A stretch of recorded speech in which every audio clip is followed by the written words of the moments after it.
exactly. Yeah, She's like that's looking up in her head and like getting thoughts. That's how I feel like I am. I'm looking in my head, like some sort of imagination going on. All right, let's get this show on the road here. Show on the road. Bam.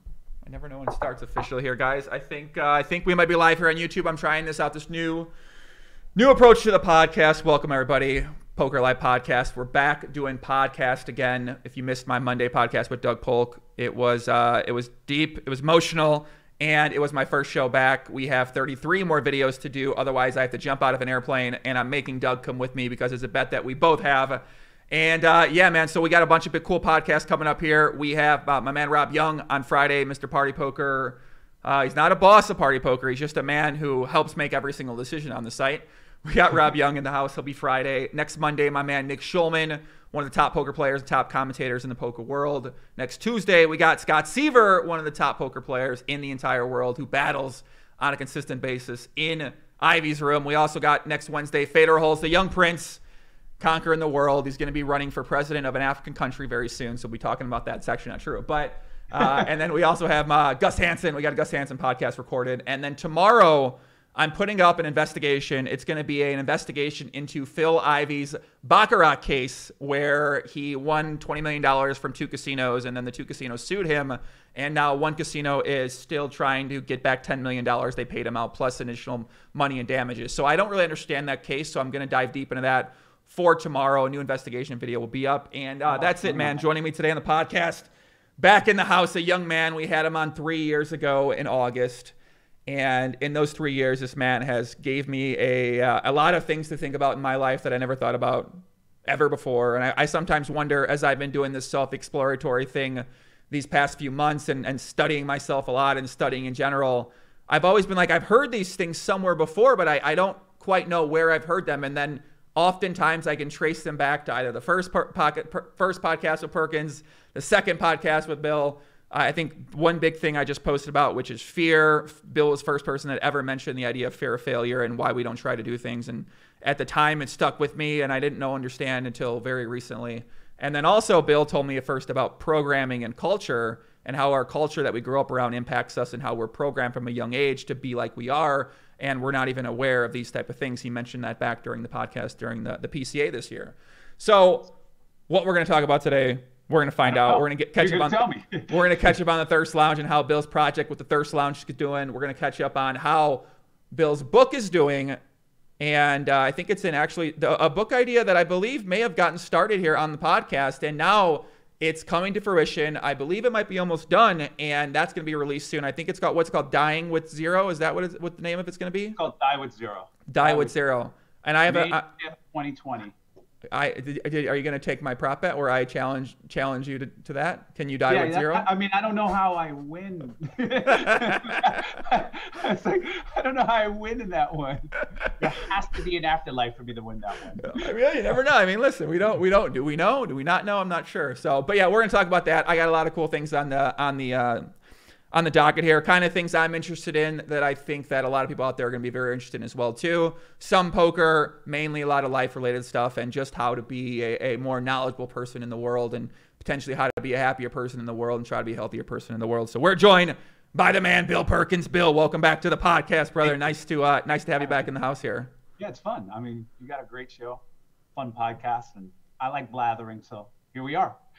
Your lighting's improving since the first time you've come on, Bill. You're really picking up this whole live streaming thing, huh? You're center. You're not the first time I'm watching back the first podcast we did, and you're like this. You're like, yeah, so I'm here. I'm like, yeah.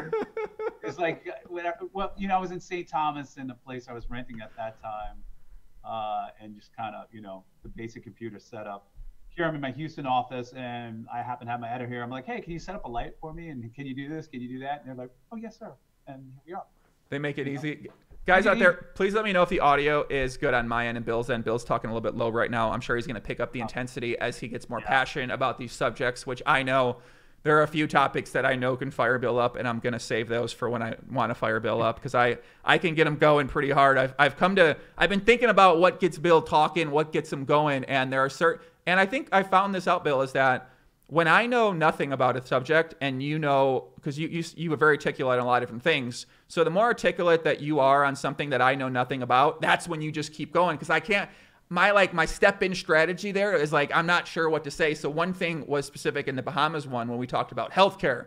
We were talking about healthcare and I've literally I don't even know what that means, to be honest with you. And you were just going, and I'm like, fuck, this guy, I think he's talking about some things. I don't know what exactly he's saying right now, but I'm just going to listen. So I just sat back and I let you listen for a little while. But I've just noticed the transition over the podcast. Like the first one, you're talking and I'm like, wow, I've never thought about this in my life. I'm like, fuck, just keep it kind of going. And then as time goes on, I can see myself get a little bit more knowledgeable about different things we talk about. So it's interesting to see how our own conversation progresses have happened over these years, because I think it's like our 5th or 6th podcast we've done now. Yeah.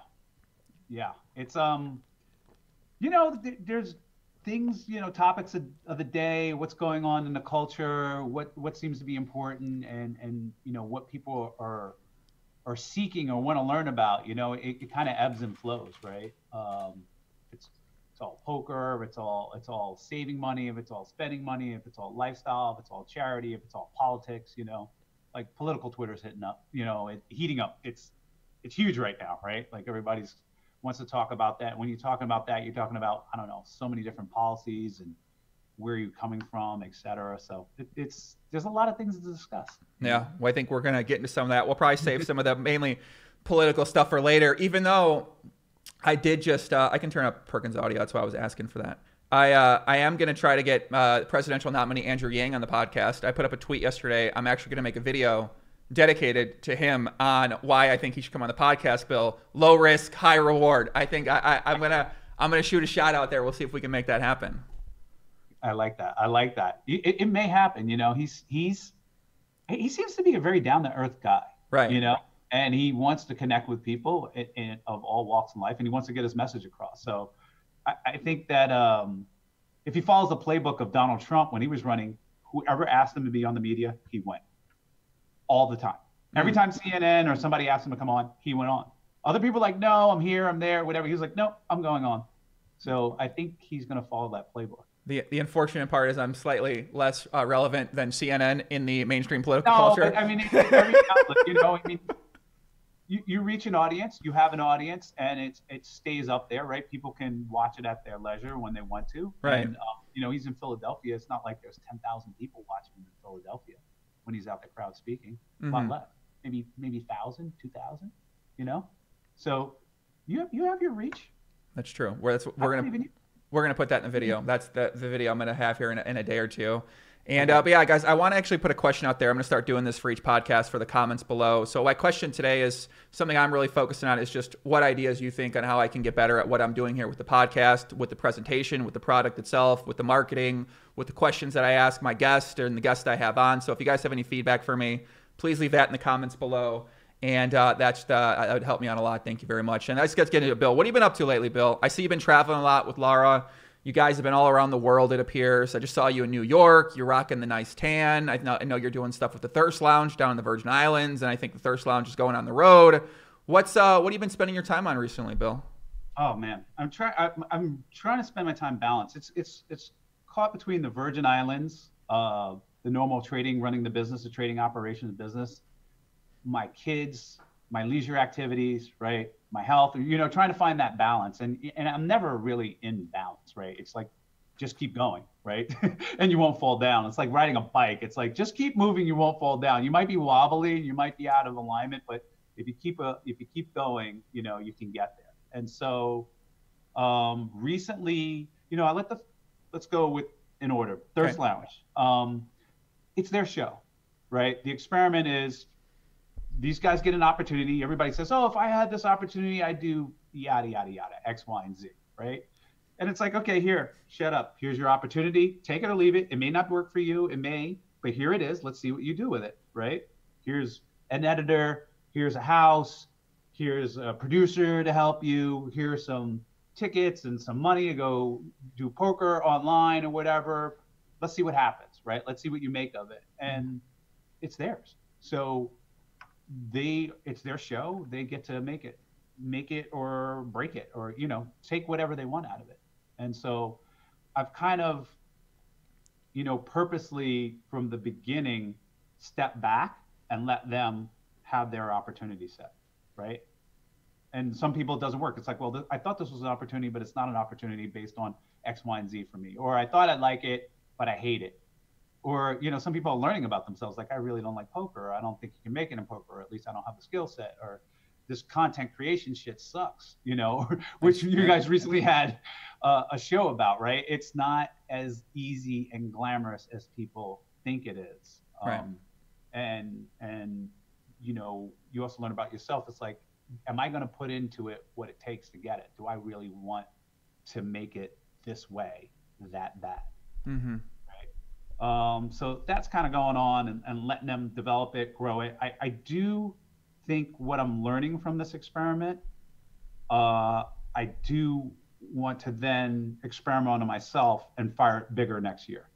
Okay. Right. So I just want to give people a little bit of context. So they don't know Thirst Lounge. Thirst Lounge is a giveaway contest that Bill did where people submitted videos to go spend time down in a house in the Virgin Islands as 10 different people. They would each get a stake. What $10,000 stake, Bill, was it? Yep, 20,000 total. $20,000 stake, and then they would go down there. And there's been a lot of content created. The people stream on Twitch. There's a bunch of different individual YouTube channels, and then Thirst Lounge YouTube channels as well. And yeah, basically everyone had a chance to make it however they wanted to make it. Some were more experienced poker players. Some were less experienced poker players. Some have had bigger scores than other people have. Some have put more effort and energy into being a part of the team than other people have as well too. And yeah, that's kind of exactly what Thirst Launch was. But people submitted videos. They got chosen. They went down there. And we are about 7 months into it right now because I believe we announced the winners at the PCA podcast in January. So I think it was announced 7 months ago, the winners, and maybe it's been going on now for about five months. February 14th is when they went live. Okay, February 14th. Kind of the first start.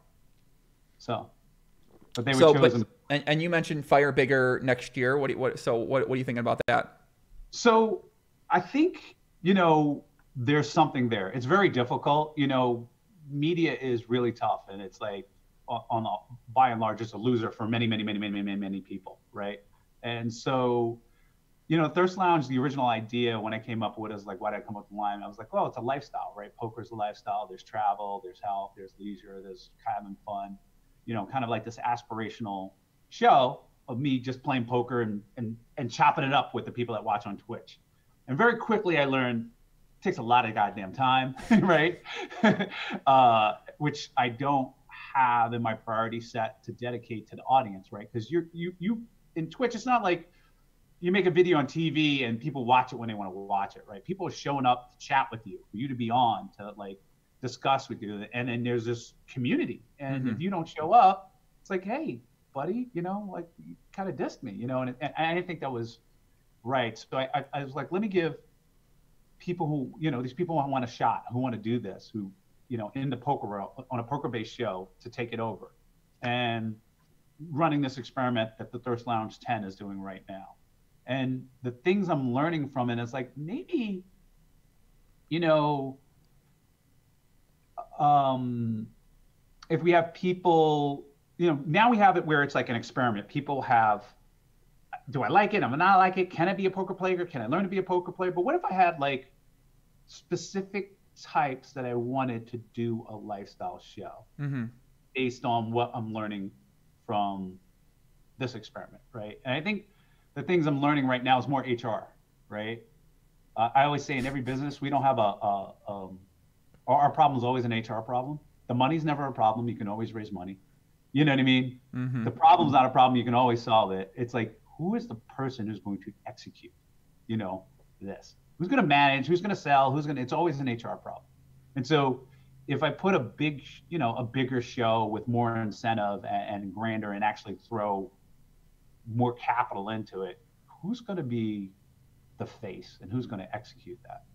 And so there's certain things I learned from, and I'm still learning from people showing up, like who these people have to be and how they have to be incentivized and what they will do, not do, and how do you properly get people in and accept stuff like that.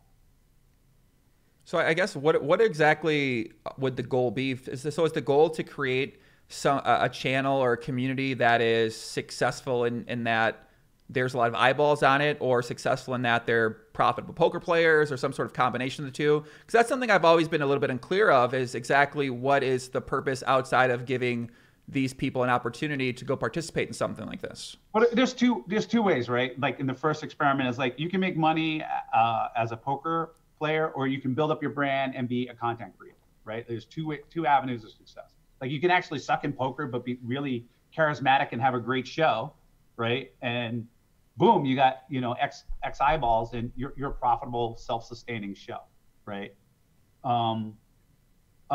This one's heavily focused on people like, I can play poker and I can stream, right? And I can learn the media game, and I can learn Twitch. How does that work? I can branch out into YouTube. How does that work? How do we get people?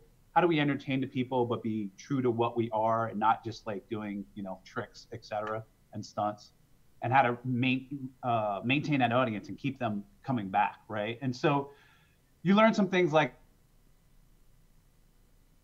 that this time, but they don't work the next time. You know, those things are great. But at the end of the day, it's like, I'm learning is like, what type of person do you need to see up front that's actually going to keep going and find the way it works, right? And what resources do they need in the beginning, you know, to ensure that success, right? Well, it would seem like if you're able to create some sort of system that educates the people on what exactly, like basically deconstruct what a successful Twitch streamer does, deconstruct what a successful content creator does, and deconstruct what a successful poker player is, and you're able to, I guess, give them this knowledge rather than they have to learn on their own, and they have to take the knowledge in, and they have to repeat the learning process to be able to actually have this ingrained in them and programmed in them. But giving them this little blueprint up front and saying, okay, this is how you become successful on Twitch. This is how you become successful on YouTube. And there isn't necessarily one specific way how to do that, but there is a blueprint for each three of these things. And they all take their own hard work to get good at poker and to be a winning poker player. That takes a lot of effort and a lot of work. To make a living at content takes a very long time. I mean, very debatable on my effort to make money from my content, but I wasn't making enough money to really sustain myself from content until maybe in the past year. So to say like, okay, you get 1 year to make yourself a content creator, that's pretty tough. And especially in poker, no, let me interrupt you there there, because that's not what happened, right? Like, it's an experiment, and it's like, I don't know what it's going to be. The real answer is, I have no clue. It's an experiment. Like, if they were kicking, like, it really was like, let me see the effort that these people do, and then see what happens, right? And then at the end of the day, it's like, okay, what I continue after we cut a deal, you hold, the bar was very low, right? It's like, here's your money, you can vaporize it, you can come on with PokerStar, right? There's people out there on Twitter every day, give it to me, I'd turn 5,000 into 55,000, I'd whatever. Maybe true, I don't know. They didn't submit a video, they didn't show up, so it's not those guys, right? And there are people who have actually turned into Crusher. I mean, Matt Staples, I don't know, like, he seems like a winning online poker player, tournament poker player. There's guys who've actually built brands over time. There's Matt Staples, and you see the work ethic mainly that what happens. And so, I've run this experiment, hiring people before, trying to give people a shot, et cetera. And it's a consistent thing. It's like, look at the work ethic, right? And, I've had many employees or people come through working for me where it's like a lot of victim story and not that much work ethic or solving. And I've seen the all work ethic and zero, close to zero victim story. And it's just proven itself time and time and time again, right? And so that's what's going on here. So the 10 or the first people or whatever, it could be them for 5 years, right? It could be like, oh, it's losing money, but it's not losing that much. And I think if I actually throw some more resources on it, that you've met this minimum criteria of whatever it is, right? You've shown that, hey, you got it. You got the stuff, right? Like I want to invest in you. I don't care if you're going to open up a pizza parlor or a content creation or going to be a poker player. I see in your work ethic that you tackle shit. So I'm in, you know what I mean? Then it would just keep going. It would be the same people and more money and make it bigger and keep swinging for the moon. Because you know, I'm not afraid of risk, right? I think that's kind of known. I I don't think know. that That is was a big known. long soliloquy on that. It wasn't like, hey, you know, make it and then you're out. You know what I mean? It's more like, hey, show me how you behave when given an opportunity set. You know what I mean? And then let's see what we want to do with that. So I guess going from here with the Thirst Lounge, they're taking it on the road. There's what's happening with Thirst Lounge right now, and what's next up for those guys? So I'm not afraid of experiments. Like a lot of times it's like, well, would this work? I'm like, I don't know. Let's see. The correct answer most of the time that comes out of my mouth whenever I'm in a meeting or if you sat in my office is, I don't know. Why guess when we can know? You know what I mean? And even if we can't know, we'll learn some things, right? Like let's go learn. So we were like, you know, lifestyle, you know, I'm more about the lifestyle. I was like, well, what if they were traveling and you think you get more videos or not? I'm like, I don't know. Why don't we just send some of you guys on the road? You know, here's kind of the loosey-goosey thing to do. Why don't you guys do 5 continents and find places and do this, and you know, we'll film it, and there's some format, but you know, we'll just see what works, and you guys create content. Let's see what does. You know what I mean? Here's some money. Here's a travel budget. Present me a budget. They presented me a budget. Here's what we put out. I'm like, okay, let's run the experiment. You know, so they're gonna go run the experiment. I mean, this life is an experiment. So this is just an experiment within an experiment within an experiment within a simulation. You know, so. We're going deep in that. A bunch of layers down there. Huh? Yeah. A game within a game within a game within a game. You know, and so we picked a couple of them to go on the road and learn culture, play poker, figure shit out, demonstrate how, you know, one of the things I like about this experiment is that they will be demonstrating 2 ways. One, how like the average person could do it. Right. So we're going to have, I don't want to give away too much, but I know there's going to be like, here's the no money, low budget version that somebody will have to do. And here's like kind of the normal version that somebody will have to do. Right. And they're going to do interesting things on the road to demonstrate that, hey, anybody can do this. Right. Because it's an aspirational show. So anyone can do that, meaning that if you're at home watching this, you can do this too. Because I'd say maybe not. These guys have a little bit more opportunity, resources. They have accountability. They have the confidence behind them. So I think they aren't necessarily the average person for something like this. Yeah, but let's talk about that. So one of the guys going is Matt, right? Matt drove around playing poker in his car. When he came down to the Thirst Lounge, we had him coming in one day. Right, and so we got the hotels for that day. He came early by car. He was sleeping in his car.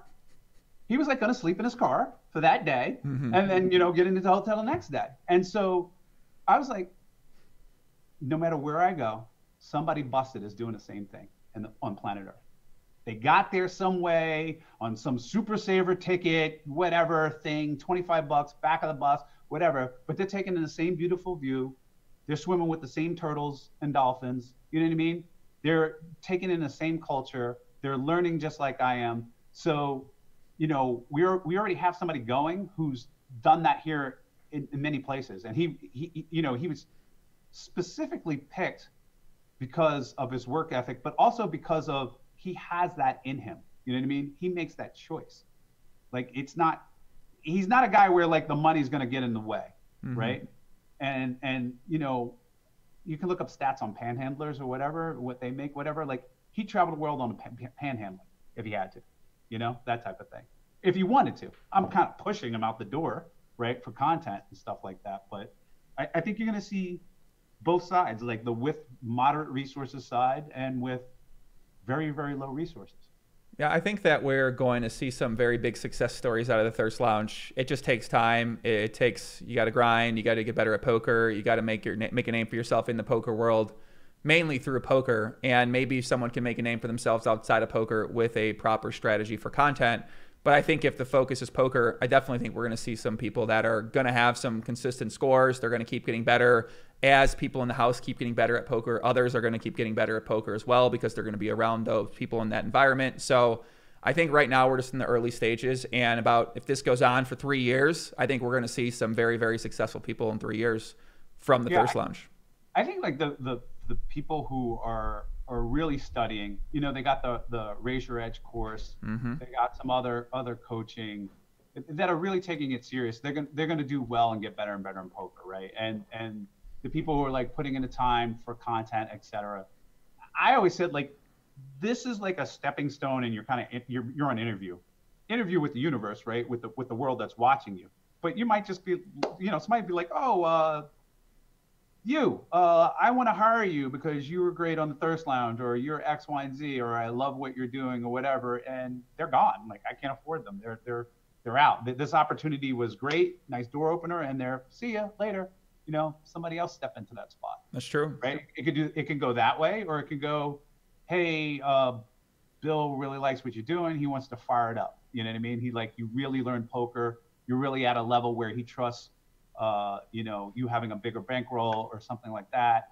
Or you're really good at content creation, et cetera. This is a lifestyle show. Poker is a niche of a niche, right? On Twitch, the hashtag poker is followed by 1% of Twitch universe, right? The lifestyle, the travel, and everything is followed by everybody, right? And so I'm trying to marry the two, right? Something I'm passionate about that I love, poker, with the lifestyle, the travel, the health, whatever, that type of thing. Like, there's lots of food, travel, leisure, successful shows, right? Every decade has a bunch of them, right?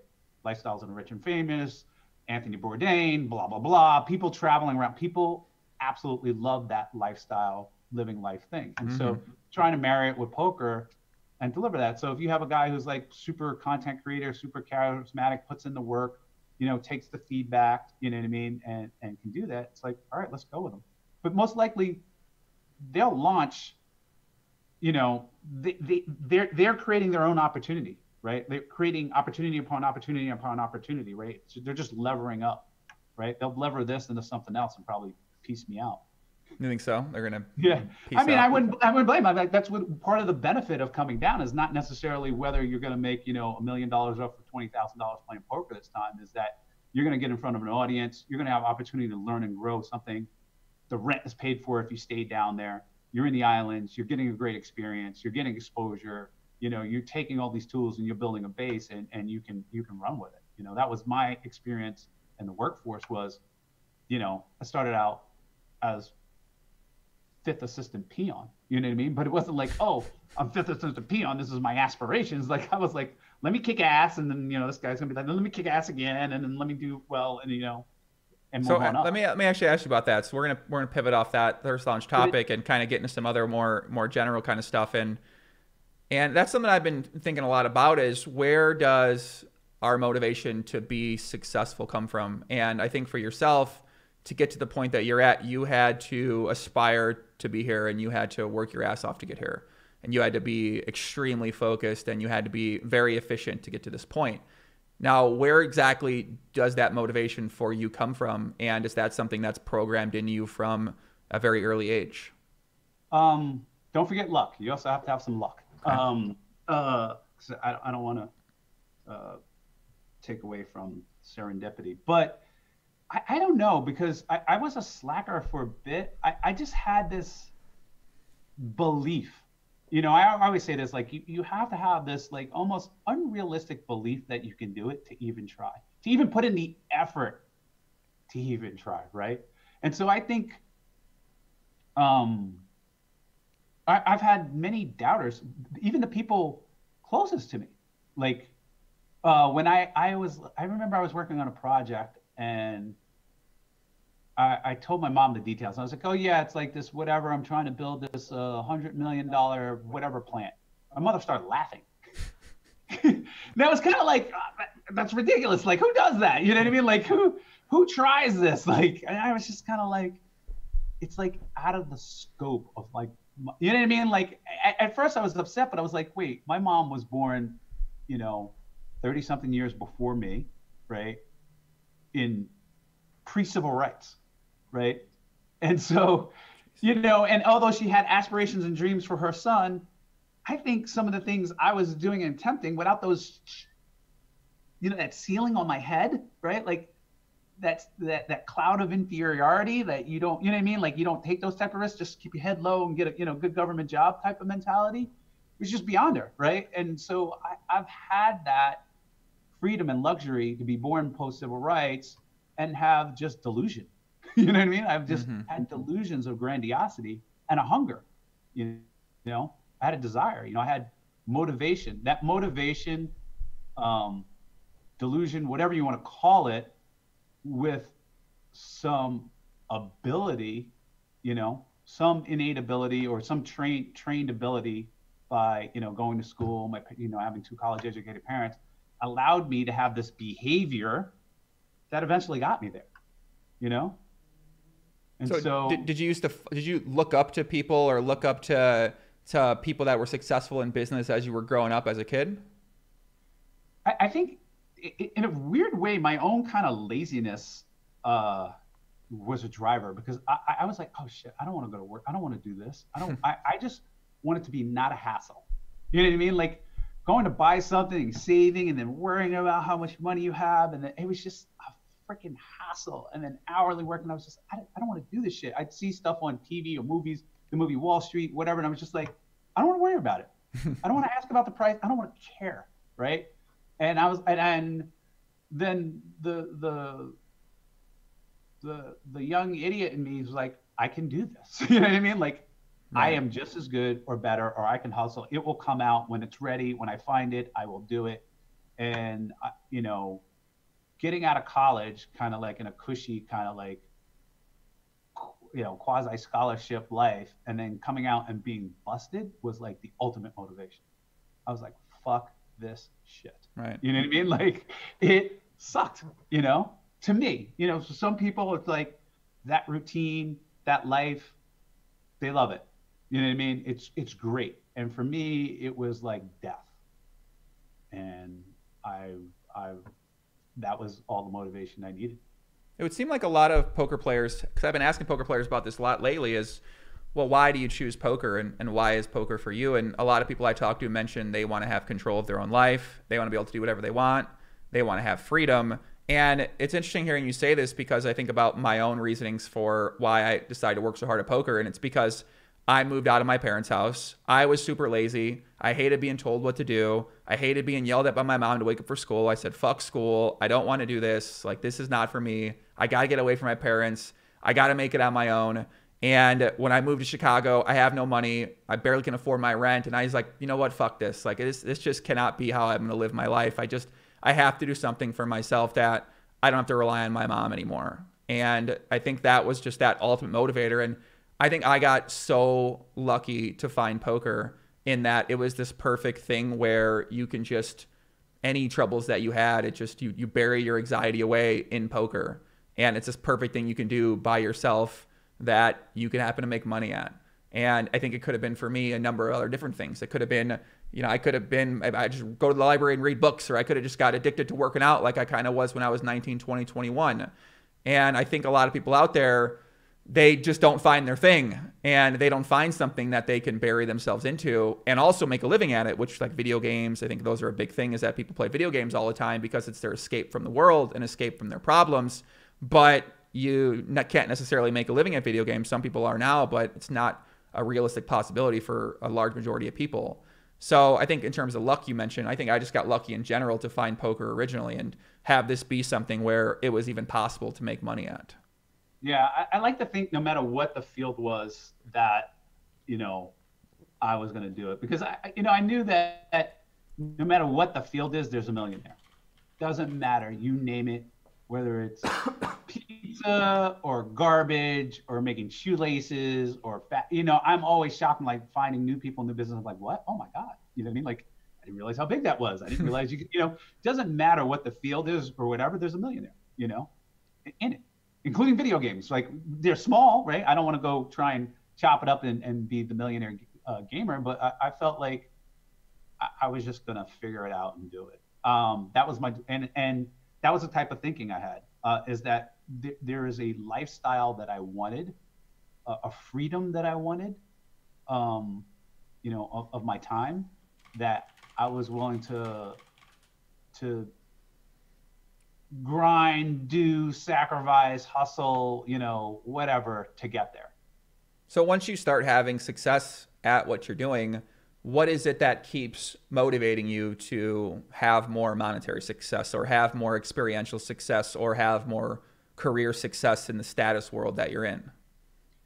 I mean, I think, you know, I always have to tie it to, you know, because it's not the money. The money is just a representation of people's hours and time. And I have to think. So it's like, I gotta want this thing or something, experience on the other side of it. Mm-hmm. And I think, you know, recently, I think it was like a year ago or 2 years ago, like, you know, I traded in a very volatile commodity and I was like almost knocked out, like almost just completely wiped out the fund, right? And, you know, I handle these things pretty well. And I was like, my CFO was like, you might want to just consider closing the fund. We can close the fund or whatever. And, you know, I was thinking about that. And I was like, looking around the office and all the people I employ. And I was like, nah, I made a commitment to these people. They signed up to work here. You know, there's people who have kids in school. You know what I mean? Been working here for many years, et cetera. Yeah, can I close up the fund and be fine with whatever I have? Sure, no problems. You know what I mean? But I felt like it would be a disservice to the people who came to work for me. And I realized at the time, I was like, I'm working for them. They're not working for me. I'm working for them. You know? And that's part of, and it's not completely true, but it's part of the motivation, right? And then there's impacts that I want to have in the world. And there's my own personal hedonistic experiences I want to have. But there's also impacts that I want to have that I can cut through, that I have special expertise or that I touch that I can make better or make a difference, right? So a lot of the capital that flows into my life now is not going to flow directly to, let's say, a hedonistic experience for me in a sense of like I'm paragliding or something like that, right? It's going to find its way in other things or other ventures that people are employed and they're doing things and it's helping or whatever, or it might just be a direct charitable contribution, but it's that type of thing, right? It's like I'm a bee in the hive doing my part, but really, you know, I don't know it, but I'm building out the hive. So, and I see that directly all the time in things that I'm doing. So it sounds like to you, you've reframed things, or you frame your life and you frame your life purpose to be able to help other people. And in planning that process and how you do that, you've decided that you need to have a level of monetary success. You need to have a level of knowledge. And the more of both of those that you have, the more people that you're able to help out in many different ways all around the world. Yeah. I mean, like I used to say, like, oh, I can go, you know, there's like, I can go help. You know, sometimes the impact is me being there and saying the words, et cetera, and it'll reach a zillion people and it'll be more impactful than anything. And sometimes it's me just writing a check and getting the F out of the way, right? It's like, if there's, you know, when you're at a certain level of wealth and there's a problem in a nation, or something, you can solve it. If you feel it's like, but for you, or this speaks to you and you want to solve this problem, you can solve it, right? There's a problem with a bridge and so-and-so, or there's malaria in Africa like Bill Gates deals with. It's like, he can solve this, and he does. You know what I mean? He makes it better for millions in the things he does. My friend John Arnold, who retired from trading, he's got a foundation. He's out there solving things. You know what I mean? And he has, it's not like he has to go, you know, some people do this without any money. They enroll a bunch of people, they get everybody on their side, they make a movement, and they create change, right? And you can do it that way. Or you can write checks, get out and do it, hire a team and solve it yourself. There's all kinds of ways to solve things and have an impact, right?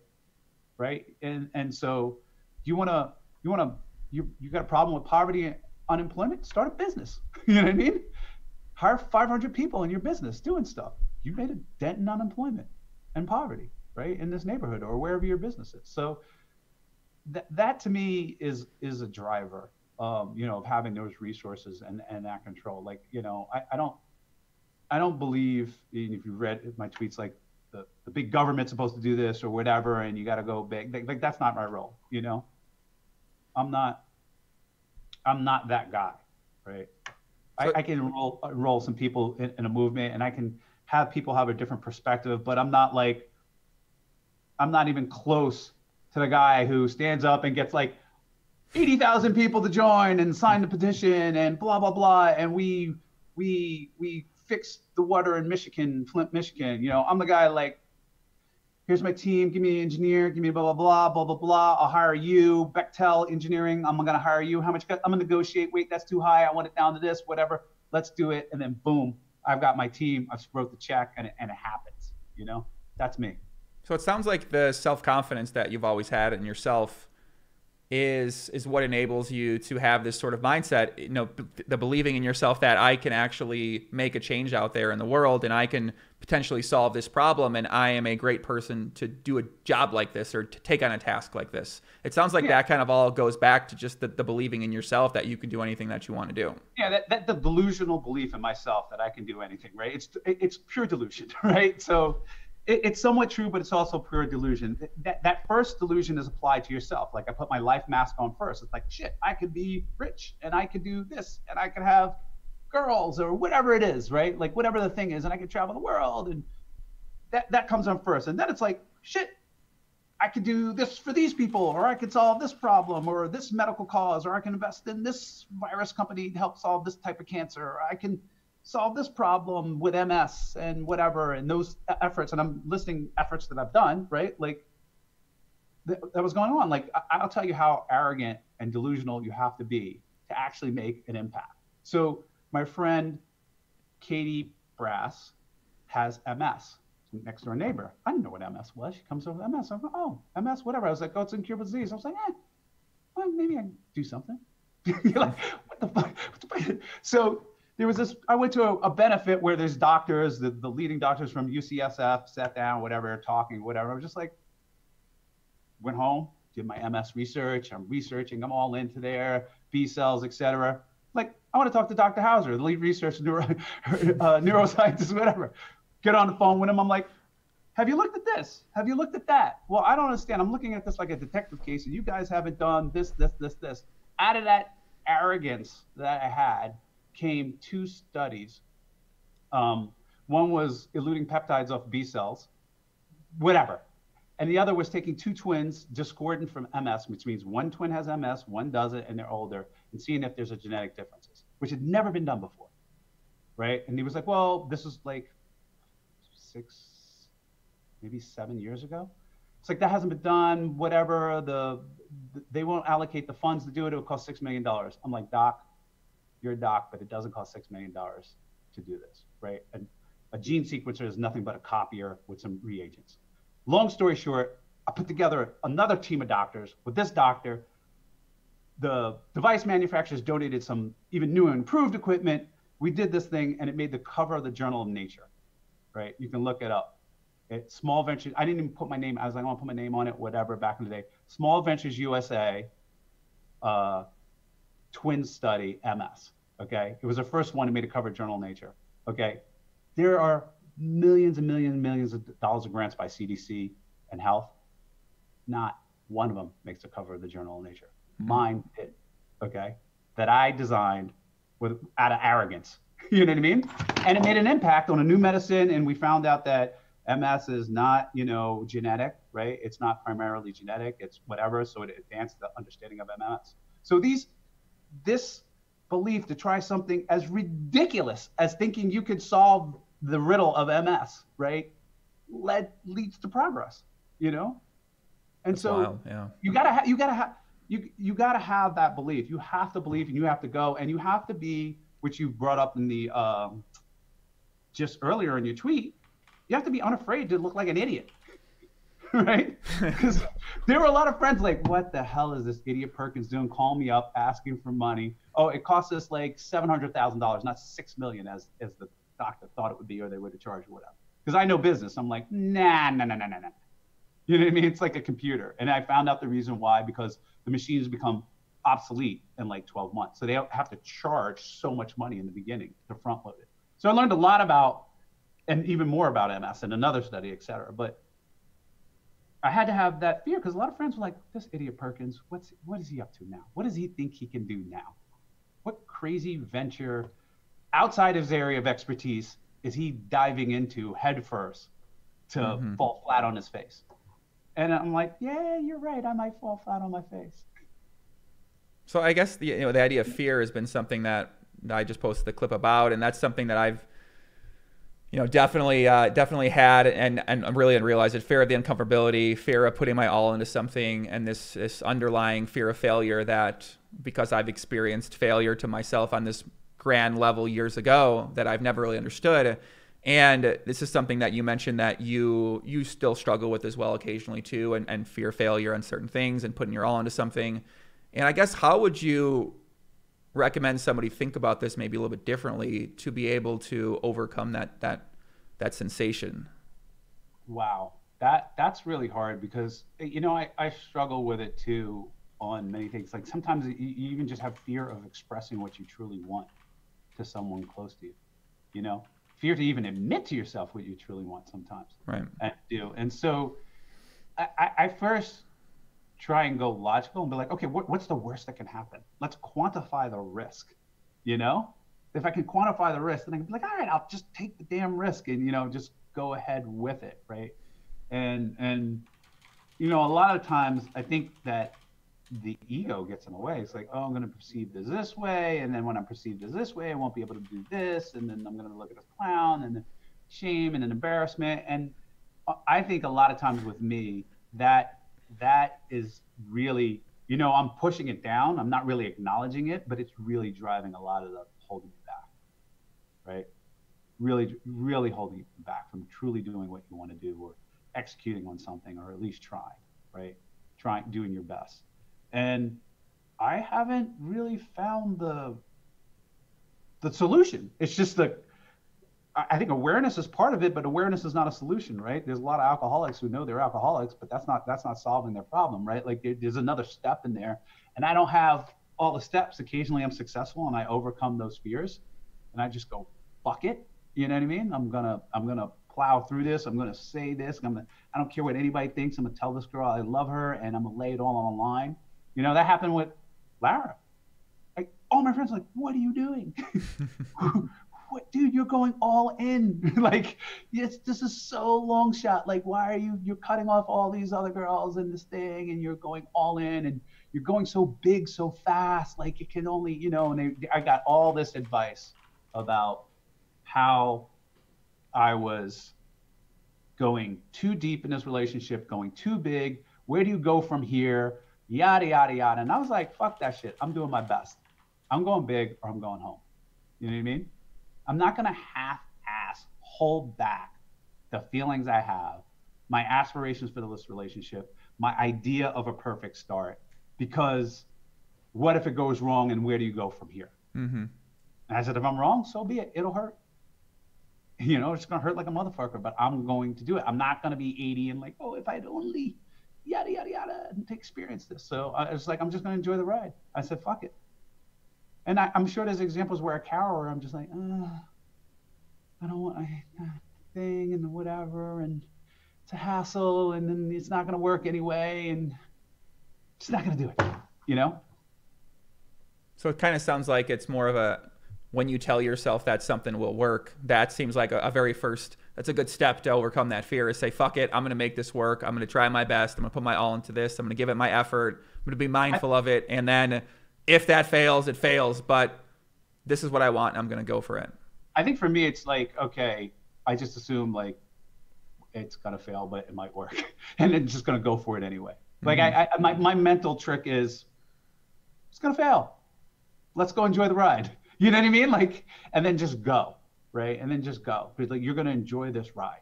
It's the process, the journey. You're just going to go with it, and see what happens. You're going to learn. I'll trick myself. It doesn't matter. If it fails, you're going to learn something along the way that'll prevent you from a bigger failure in a way, whatever, to go for it. If it's something, I want. And the other side of the equation is, do I really want it? Right. There's a lot of times I'm trying to discover what I want, what path I want to take, the paradox of choice, that type of thing. And I feel like that you have opportunity to go any path. And I'm sure that you're consistently thinking about, okay, do I want this? Do I want that?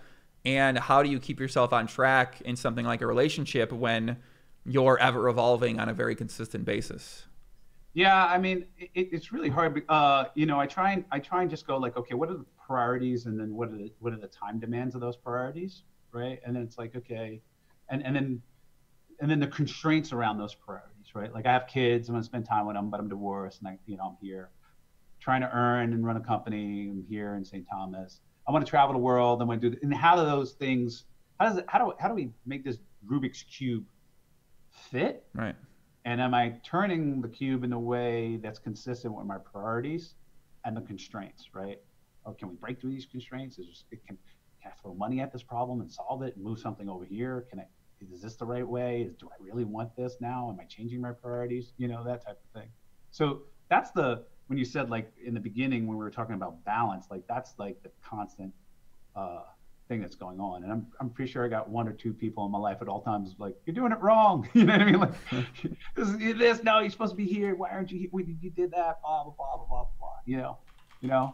I got friends like, why aren't you taking this trip, dude? You can always go to this, like Dan, Dan's like, dude, you can always see your kid another day. Just do another day there. I'm like, Dan, you can't be like, oh, I'm sorry, kid, I didn't see you while you were 6, but I'm here while you're 7. You know what I mean? Like, you can't exchange time that way with certain things, right? These certain experiences, they're gone forever, right? So you feel like you're good at taking in these opinions of other people who may lead you down paths that aren't in line with how you'd like to live your life, and you're confident in your own belief in yourself and the decisions that you make to say, okay, I hear you. That is going to be a fun idea, but this is what's important to me. I mean, I think I have a batting average, and it's a pretty good batting average, but I wouldn't say like, oh, I'm great at this or whatever. Like, you get swayed, and sometimes like you're in a moment, you're not really thinking, or you're like kind of an autopilot of the moment or whatever it is. And it's like, oh shit, I'm actually doing the wrong thing. I should be here.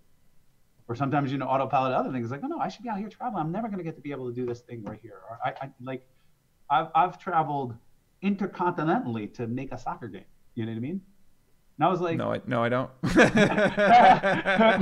No, I don't. Never done that one before, brother. And then I've been like, oh shit, I missed this event, and holy crap, I missed it, and I'm never going to be able to be at this event again. Like, it doesn't happen again. So, you get it wrong, you get it right. You live and learn, and you move on.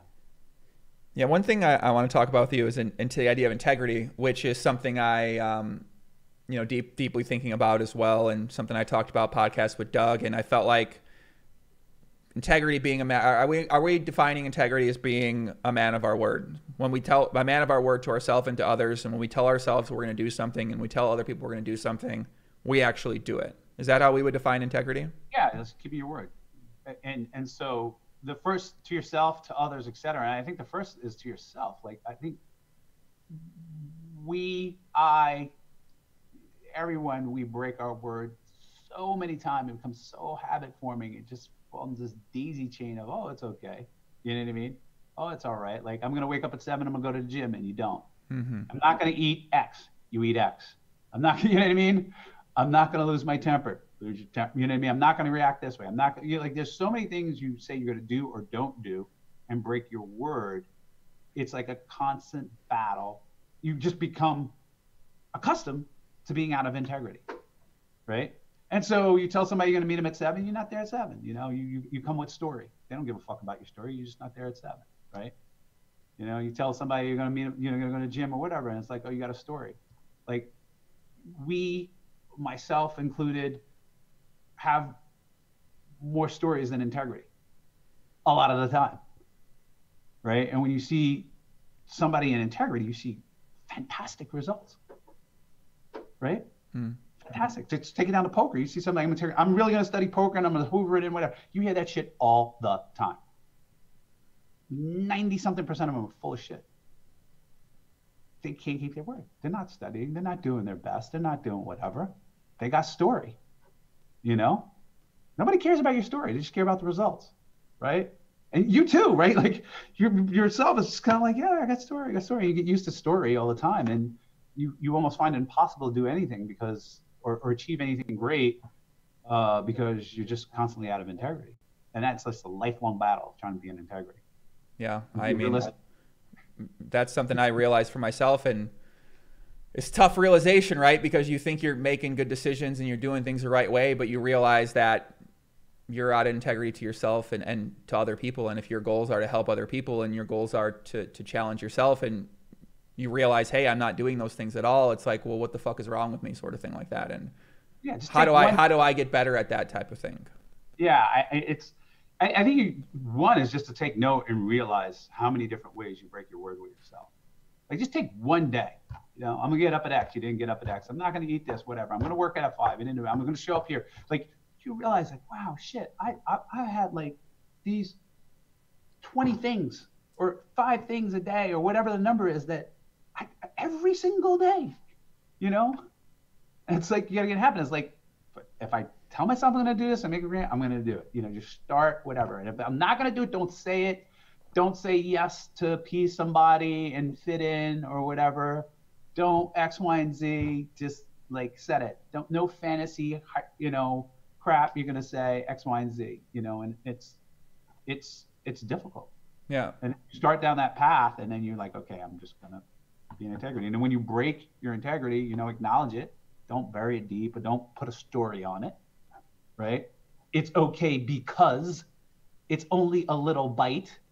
You know what I mean? It's cheat day when it wasn't cheat day. You know, pre-planned cheat day. It was, you know, X, Y, and Z. Just acknowledge. I've had a fucking breakdown in integrity. Let's move on and not do that again. You know? Mm-hmm. Yeah, it seems like it's challenging for people to do that, myself included, because of not being mindful and present in the moment, not being organized, not being in the right environment and constructing your environment to be a certain way, and being programmed to not be that way, and accepting it for yourself and saying, well, I'm still here and I'm still doing this. Why do I really need to put the effort in to do this? And then it's, well, then why put the effort in to do anything? And then these are the sorts of things you go back in a big circle in your head and say, okay, well, where did I get to here? And it's, yeah, those are kind of the internal. It's probably why it's important to talk with people about this, is because it helps you to better understand yourself, and you get to understand yourself through talking with other people. Yeah, and I think it's also reinforced culturally. Like we love the victim story. We just love the victim story, and we accept the victim story. You know, come in, oh, the blah, you know, like we just got a story for every fucking thing. You know, and it winds up in a relationship. Oh, I lied to you because I didn't want to hurt your feelings, or blah, blah. I'm like, full of shit. You do not want to hurt my feelings. You just didn't want to deal with my reaction. You know, like, so you didn't want to tell the truth. You didn't want to be honest with me, or you didn't want to be embarrassed, or whatever. Like, it's like, you know, it's like, it's just, we got stories upon stories. When I'm putting myself in that category, I don't want anybody to think like, oh, I'm the Dalai Lama or the Jesus Christ of integrity or whatever. Like, hell fucking no. You know what I mean? Like, you know, I got stories, you know what I mean? And then I get called out on it. Luckily I have a good group of friends who recognize this, right? And occasionally will call me out, like, acknowledge your breakdown, dude. You're out of fucking integrity. Like, you know, you got this story, like, I don't want to hear it. You know what I mean? Like, I want to hear your story. Your story is unimportant to me. We got a question here from Jane Catch. She says, Bill, teach us how to make investments. What types? Personal finance stuff. That's my question to you. Poker player with 200K savings, what should they do? I mean, that question, first of all, I'm going to say I am not the expert to give you that. Like, my story is like, you know, my thing was like, get rich or die broke, you know what I mean? That type of thing. So I took maximum risk. But inherent in your question is, how old are you? You know what I mean? What experiences do you want to have? You know, that type of thing, right? Like, the money is for something, and the something is actually time adjusted, right? I don't think the person asking that question is 85, but I would be like, what's the money for? You're not going jet skiing, you'll break a hip. You know what I mean? Like, these type of things, right? And so, you know, your risk allocation, what type of risk you want to take, what type of money you're trying to do, are you willing to go broke? All those things factor into that. And I just think there's better people at it than me to tell you how to do this, like, right, what to invest in. But, you know, I always tell people, like, find something of leverage and take as much risk as you can possibly do. Like, get levered up if you want to get rich, right? Concentrate, lever, get rich. You diversify to stay rich. Why do you think being rich and being successful is glamorized to the extent that it is in America? Well, I like, there's a whole movement, the FIRE movement, and there's a book called Your Money or Your Life, and you really don't have to have a bunch of money. People enjoy freedom, right? And it's like, if you want that freedom, you can lose your detachment to stuff and status and ego. And you'd be surprised at how you can live a great effing life. You know what I mean? When you lose that, right? And you're like, why do I gotta have a $5 latte? I know people always, it's like $5 latte is not gonna be rich, but like you'll find you'll have your version of the $5, $10 coffee everywhere. You know, you'll find like you only wear 10% of your clothes in your closet that's like this, right? And the fucking thingamajob and the brand new car and all this other stuff, right? Because people have been, you know, people are attached to those things, but the real thing they're attached to, I think, what they really want deep down inside before being advertised to, right? And their ego gets in the way, is freedom. You know, freedom to travel, freedom to learn, freedom from fear of being, you know, not being able to eat, you know, things like that. I think people really like the freedom. I think the rest of the shit, like the car and a jet or whatever the bullshit is, right, is just advertising and ego. Right. You know, I think there are certain things and certain experiences that once you get out there in the world, it's like, oh, wow, I really like to do this, or this is really luxe. I'm really a comfort whore and I want to be on a private yacht in a bed. You know, there are some certain experiences like that. But I think most of all, why the general public likes rich is the freedom associated to it, right? And I talk, one of the things I don't like about where we are today in the United States and the world is that, you know, if it's 1812, you can go out west, you can go on a land, you can live off the land. You take a plot of land, you farm it, you raise cattle, not raise cattle, hunt or fish. You know, you can live off the land, right? People did, right? 1812, you can go live off the land. You can't go fucking live off the land today. You can't just go set up camp over in the park. They kick you off. You can't you can't do that, right? You can't do that. And so to live, you have to work, right? There's no, that idea of the founding fathers and that freedom to be and do whatever you want, you know, for the white people, but you know what I mean? Like to just like go west or live your life and have your family and nobody's around and I don't have to do what X, Y, Z. You can't do that shit, right? There's no land to go do that. It's all claimed either by other people or the United States government, right? Which comes with restrictions, et cetera. I mean, I think there are very, very small rare breed that probably still does that, Muslim land. And so what has happened is that in order to survive, right, you have to work for someone or something. You have to take some shit job somewhere just to survive. And I don't think work for someone and survival should be associated. Right? I think we need to disassociate work and survival. Now, if you want to be rich, yeah, okay, work. You know what I mean? If you want to go expire or passion or something like that. But I don't think just to exist, you have to be forced to work some shit job. You know? To go be a janitor or some mind-numbingly dumb job somewhere. Not that janitors are bad, you know what I mean? Like some people love it, but like something to you that is mind-numbingly soul-sucking work just to exist, you know?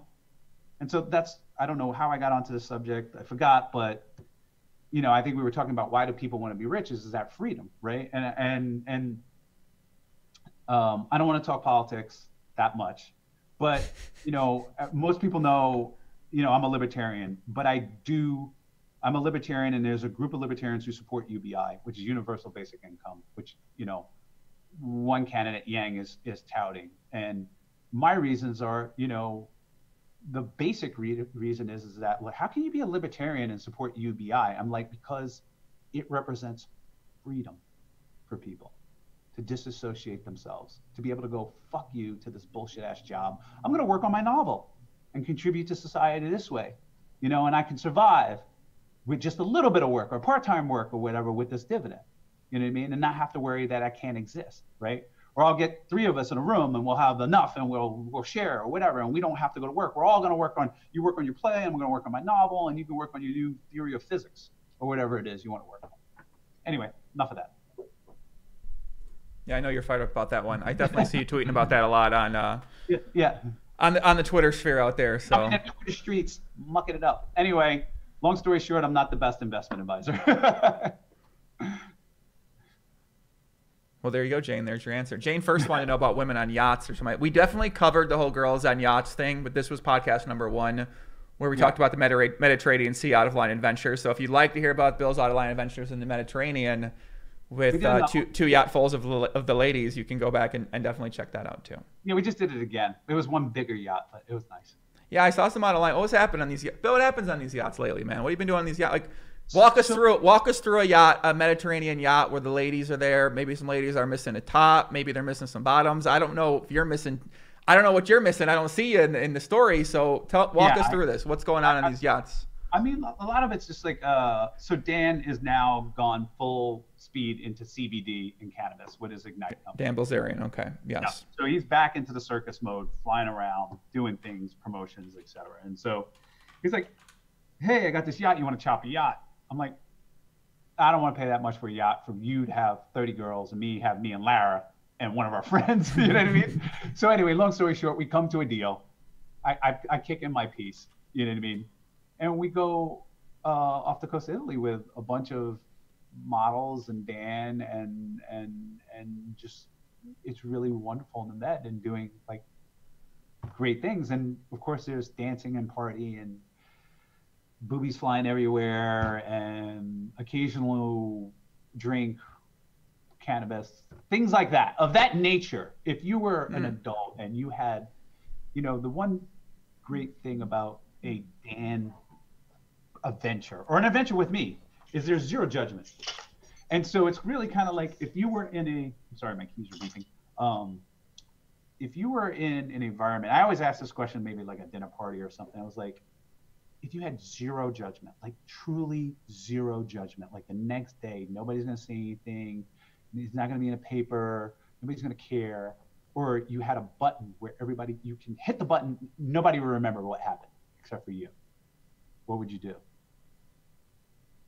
Right? Wow. You kind of let loose, right? Maybe. You're in the Med, you got to let loose. Like there's things you're going to do that you would never dare dream of doing because of, you would even have to remember. You're like, oh shit, I did this, and he knows, and that person knows, and she knows, and you're right. It gives you the willies even just thinking about it. But when you're on a Dan trip, there's no judgment. There's no judgment. Nobody cares. They don't even remember. They're on to the next thing anyway. It's like that. And so there's this element of freedom to be you and do what you want to do on these trips. And it's refreshing. What happened on this yacht? Give what happened on this yacht, Bill? But we did not know. What's going on this yacht, Benny? Fun things. But anyway. Oh, really? Okay, tell us more. You're telling us, but I see where listen. I know what you're saying. I'm just saying. People out there want to know what you're saying. My girl Jane Katz in the chat. You know what? I'm not special, right? Listen, Bill, 30 girls and 2 guys. I mean, I don't, the numbers there don't add up to me if you got 30 ladies, and I'm sure some of them like each other, but they also maybe like the men there too. Things like that can happen, and people experiment in those situations. Like, oh, I would try this, or I would do that, or I would drink this, or smoke that, or whatever it is they want to do, or go traveling, go shopping, or read a book, or whatever it is they want to do. I mean, it's like you would do. I'm no different from any other man or woman out there, removed with judgment what they would try and what they would do. A lot of book reading going on too. Lots of books have been read. What are they reading there? Mastery by Robert Greene. What are they reading on the bed over there? Jenny, you want to join? No, I'm reading the book, right? Like what? Power of vulnerability. Power of vulnerability. Okay. You actually get very vulnerable, right? Like to actually admit what you want and actually try it is a very vulnerable thing. It's a very scary thing. And so when you have a safe environment where male, female, whatever it is, or just anywhere where you can not only admit it but try it, it's awesome. Yeah. It's very refreshing. We all been there. When you're in a relationship with a person, and you're close, and you can talk about things you want, your fears, and your desires, whatever, and be really open, and you have that connection. there's nothing better. It is so empowering, right? Like that relationship is so great. And so it's like that on a scale. My man, Mr. Articulate Bill Perkins over here. All of a sudden, the man's lost to find the proper words. I like this. We got him in a spot. This is perfect. I love this, man. Let's move on to a different topic here. We got a nice list of things over here. Appreciate everybody for tuning in live. By the way, guys, we are gonna be doing a lot more of these podcasts live as well here. A lot coming up over the next 33 video days. I have to do 33 more videos on. I'll probably do this channel and start another channel as well too. So it's going to be a lot of content coming up. Bill, I'm very interested in this for your opinion because you are a man of many ideas for things.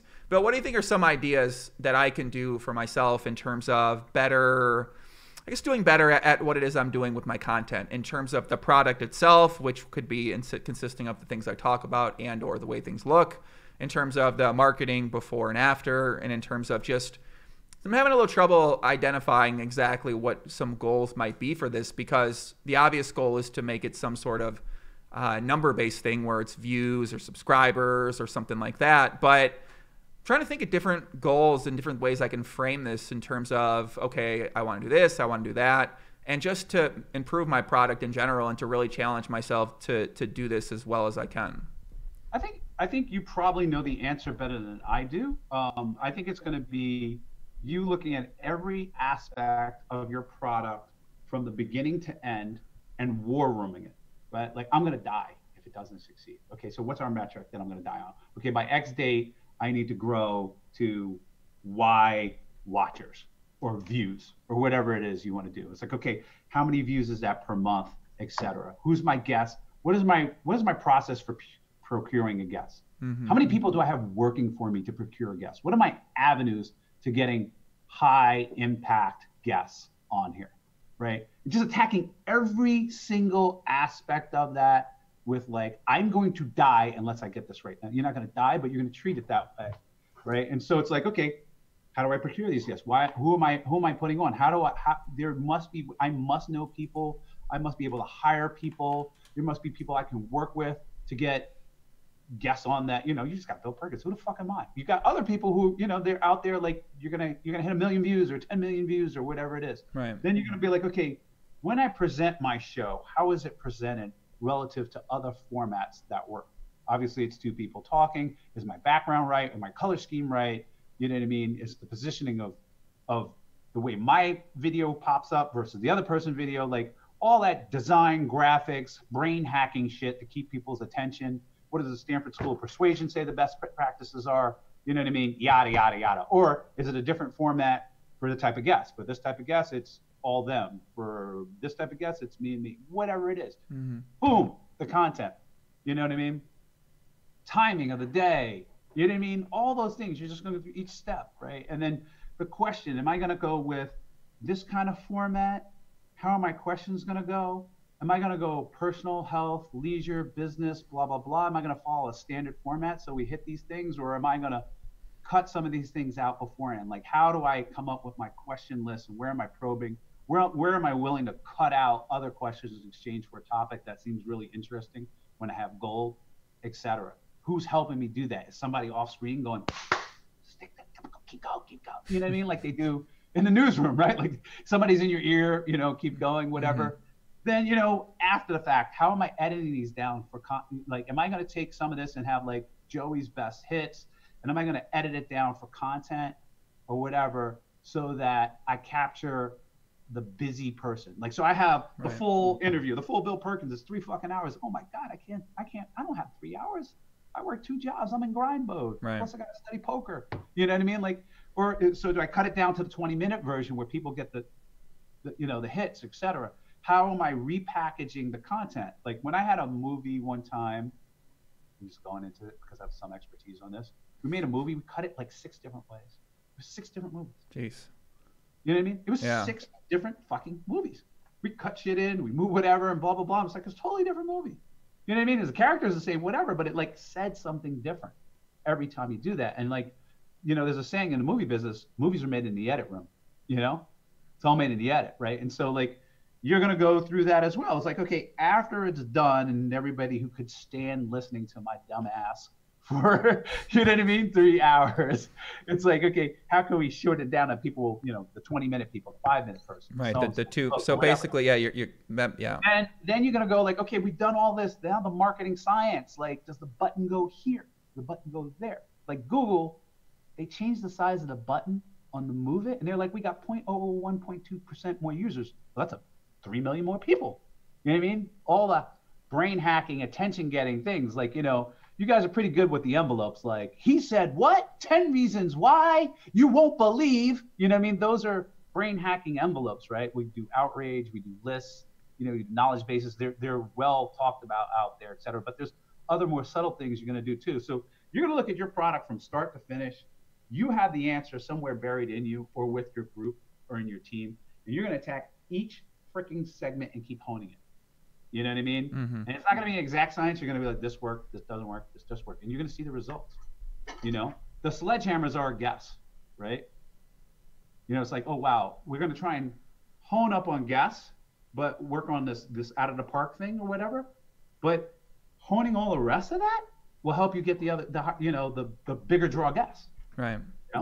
Yeah, I think what you're saying is a much deeper and thoughtful deconstruction, and even deeper than I've been really thinking about lately, which is just taking every piece of the puzzle and saying, okay, how do we put this puzzle together in a different way? And I think it first starts with establishing a goal and an objective and what it is that you want to be. And I think that's the part that I need to decide first is, okay, is it going to be a metric number? Is it going to be people talking about it? Because ideally, I want to be able to create content that everyone in the poker world talks about and everyone gets value from in some capacity, whether it helps them get better at life or helps them get better at poker or a combination of both.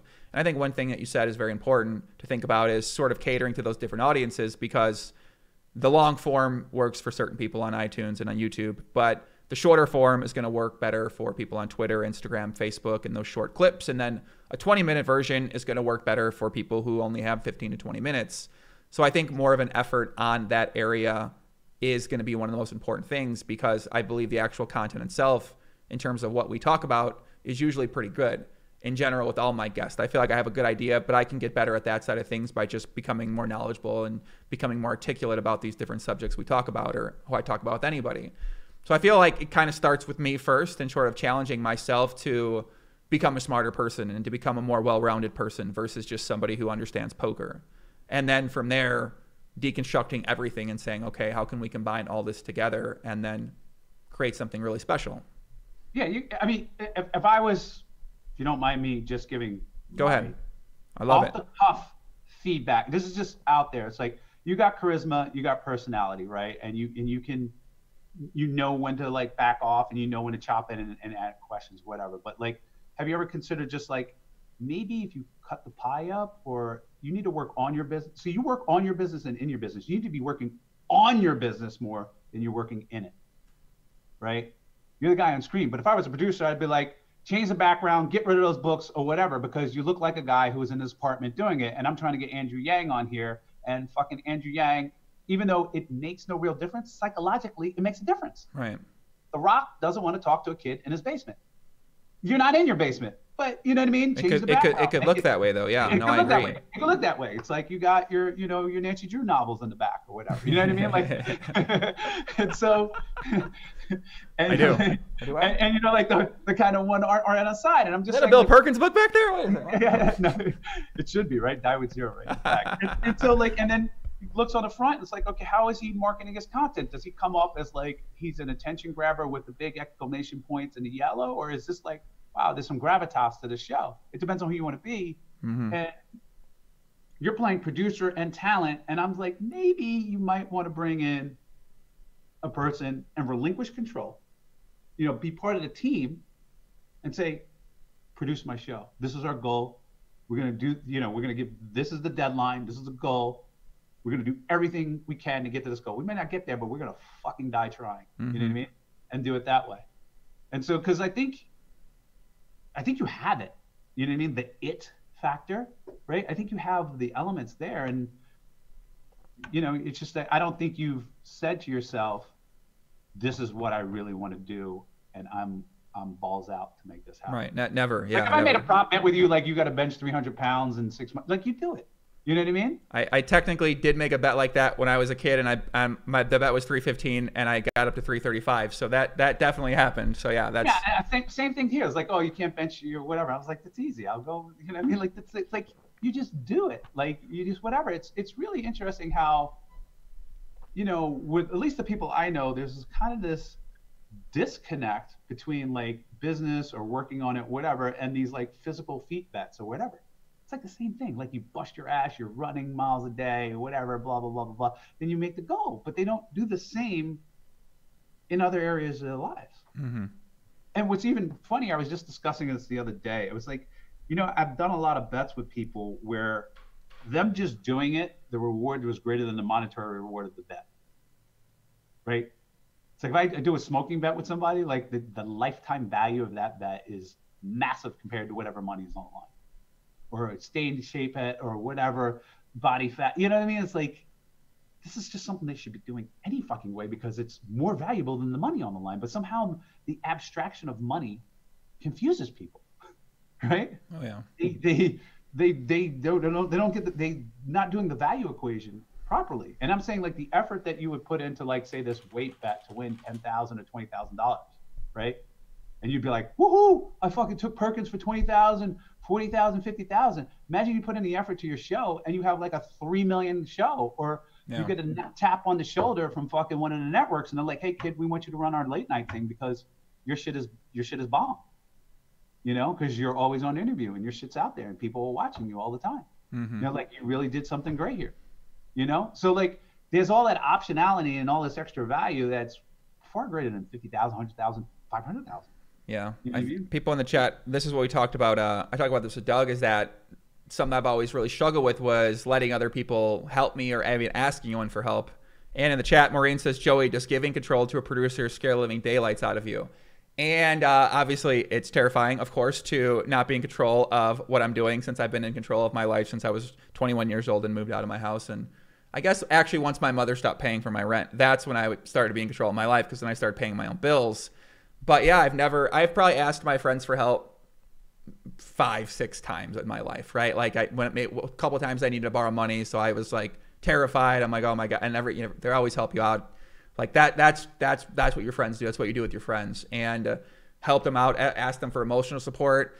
Not really, not a big thing I ever really done. And I think that just idea alone, and that's something, luckily now I have a few people that are working with me who they've been great assets so far, including my girl, shout out Shelby. And, we got Landon, helps me out a lot. He's always in the chat. We got my buddy Danny. So we're kind of building something like that where I want to give more responsibility to people and let them be in charge of different things. But the idea of giving up some type of control and saying, like, you handle this, which I understand that's what you have to do if you scale up. You can't take on all that responsibility yourself, and you have. I'll even be a little bit more brutal to you. Okay, go ahead. There is no brutal. Like I loved it. I don't take it in a negative way. Relative to your own goals, what you're doing is not working. Right, I agree. Based on your own goals. I'm not saying it's not working, because it could be working. You could be happy with this, but based on your own goals that I've had conversations, it's not working you. So guess what? You got a shitty producer. Yeah, I do. Fire your fucking self and put somebody else in there. I've told this to other people. I had a friend who ran a company, whatever, CEO.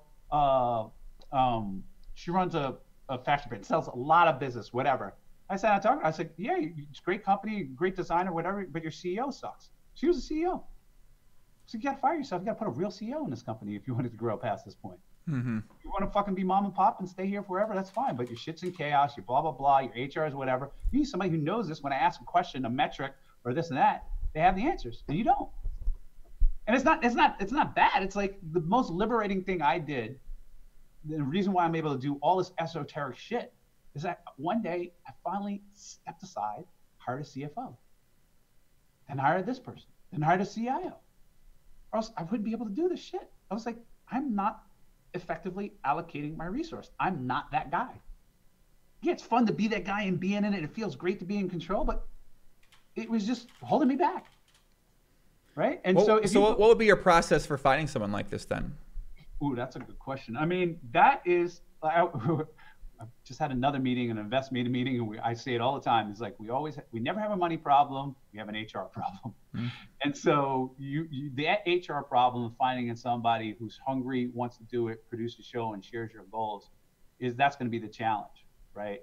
But here's the good news, and kind of a dig is, it's going to be pretty easy to find somebody better than you based on results. I know, for sure. I agree. Right? Just based on results, like without trying to dig at you or whatever. Like, I love your show. I love what you're doing. I think you're putting on a quality show, but you tell me I want to be X and you're not here. I'm like, okay, time to fire somebody. Things got to change. You know, and you. So my first instinct would be, well, then I need to figure out what I don't know and then study my ass off and learn how to do these things too. Which I don't know if that's the best mind to take about it, because I've never really studied how to do these things. So my first instinct is like, well, fuck, okay, I need to identify what I need to learn, and then I need to learn it. I need to get better at it, and I need to work my ass off to get better at that part of things. You think the CEO of IBM is in the programming department, learn how to program? Or no, definitely not. Or the packing or the marketing department. He's like approving the work of other people, kind of strategic direction. But that's it. You're the talent, right? And you got talent, right? And you've built something, and you've learned a couple things, you've cobbled some things. But like, I sit down and be like, you know, hey, what's the marketing effectiveness rate of a list versus an outrage title? You don't know. Not at all. You should roll off the fucking tip of your tongue, but you don't know. Right. And so somebody else would be like, I know this. I study this. I read all the reports. We see the report. What's the best envelope out there? The envelope is the messaging. Like, you know, you won't believe, top 10, you know, Obama said this, free things, wow, one weird trick. Those are the envelopes, right? What's the number one envelope? You don't know. I mean, there's just so much shit you don't know. And honestly, it would be a waste of your time and resources for you to go delving into it unless you just want to have the fun and learn it, you know? And so that's it. And you're like me, like, there's so many times in my life where I've just been like, fuck it, whatever. It doesn't get done, or don't do it because I don't want to ask for help. Because your ego is like, I can do it myself. I don't fucking need anybody, blah, blah, blah, blah, blah, blah. Yeah, right? I think a lot of guys are like that. I don't fucking need you, do it myself. You know what I mean? Like, and it's just not true. You know what I mean? You're just, if you're going to do something great, I always say now that nobody does anything great alone. Mm-hmm. Right? And I punctuate that way. Even Jesus had disciples. I mean, Son of God. Okay. He had 12 disciples helping him out. 12, that's true. Word, spreading the gospel. If it's just Jesus, there's no Christianity. You know what I mean? You need the disciples. You need people. You need, you know, you need your rock, Petra, right? And you need X, Y, and Z to get your goal accomplished. Right. And so I think when you decide, and I think you haven't really truly made that decision yet, I think that might be one of the problems, that this is really a goal that you want to do, and you're going to do whatever it takes to make it happen, then you will make those choices. Because it won't be your ego in the way, it will be the goal. And you will be able to say, what is the goal? Is this consistent with this goal? Does this help the goal? Then this person's hired. If this is the goal, then this is what we're going to do. Mm-hmm. If we believe this is the goal, this is going to do. It won't be like, I like doing this. I don't like helping people. I. It's going to be the goal. You've actually given me very similar advice on that last part one other time, and that's when I asked you about relationships one time when I messaged you, and I asked you about a girl I was dealing with, and you were like, well, first of all, dude, you got to decide that you want to be in a relationship. If you don't know if you want to be in a relationship, you're not going to be in a fucking relationship. So you have to make the decision to yourself first that this is what you want to do. Otherwise, you're going to keep ending up in spots like this where you don't know what the hell is going on. And I was like, well, damn. Okay, that's a good point. So the only way, I mean, that was like a life-changing perspective for me, because I never really saw it that way. And then once I made the decision, yeah, this is what I think I'm looking for in my life, and this is what I want to find, then I found it. So it's... That makes me happy. Like, I get so much satisfaction when somebody gets value out of some shit I said. You know what I mean? The way I look at things, you know? That's why I text you the random questions sometimes. I'm like... I give you pretty good detailed answers. Oh, you listen, man. Okay, so guys, I texted Bill something the other day. I woke up, I had 28 messages back. Okay, like I was like, oh my god. Okay, this is like this is an answer right here. So yeah, Bill definitely gives the. I feel like if you give Bill a detailed question, he'll give you a pretty great detailed answer back. And then especially once he knows that you're gonna listen to what he says and you're gonna apply at least some of what he says to you, then he's even more motivated to give you a detailed answer as well too. Yeah. That's been my experience so far with you. It's like you put in the effort, you get the effort back kind of thing, which I tend to do the same way with people. Is they put an effort in how they approach me and how they try to get my attention. Then occasionally I'll give them my attention. So but I kind of isolate myself a bit too much, and that's a whole nother story altogether. So let's get to a few other topics here because I'm sure people, as much as they want to hear, maybe they're motivated by this. I mean, I don't really know what you guys think about this, but what are you working on right now? What are your goals for yourself, man? I mean, I feel like we've talked about a lot of different things, and we talked about Thirst Lounge, and talked about family, talked about traveling, but where are your main priorities lying at right now with yourself? I mean, I'm trying to raise strong, independent daughters that are able to navigate the world, and everybody says that, or to a certain extent. So I mean, that's kind of a given. So we'll put that on a box on that side, right? That's like number one. I just finished the book, and it just got through copy edit. And I don't know, anybody who's out there who's written a book kind of knows this, or authored a book or whatever. It's grueling. It's a motherfucker. And you read your own words so many times, you get sick of yourself. I mean, you have to go through this constantly, talk about it. And I was just like, I don't want to talk about.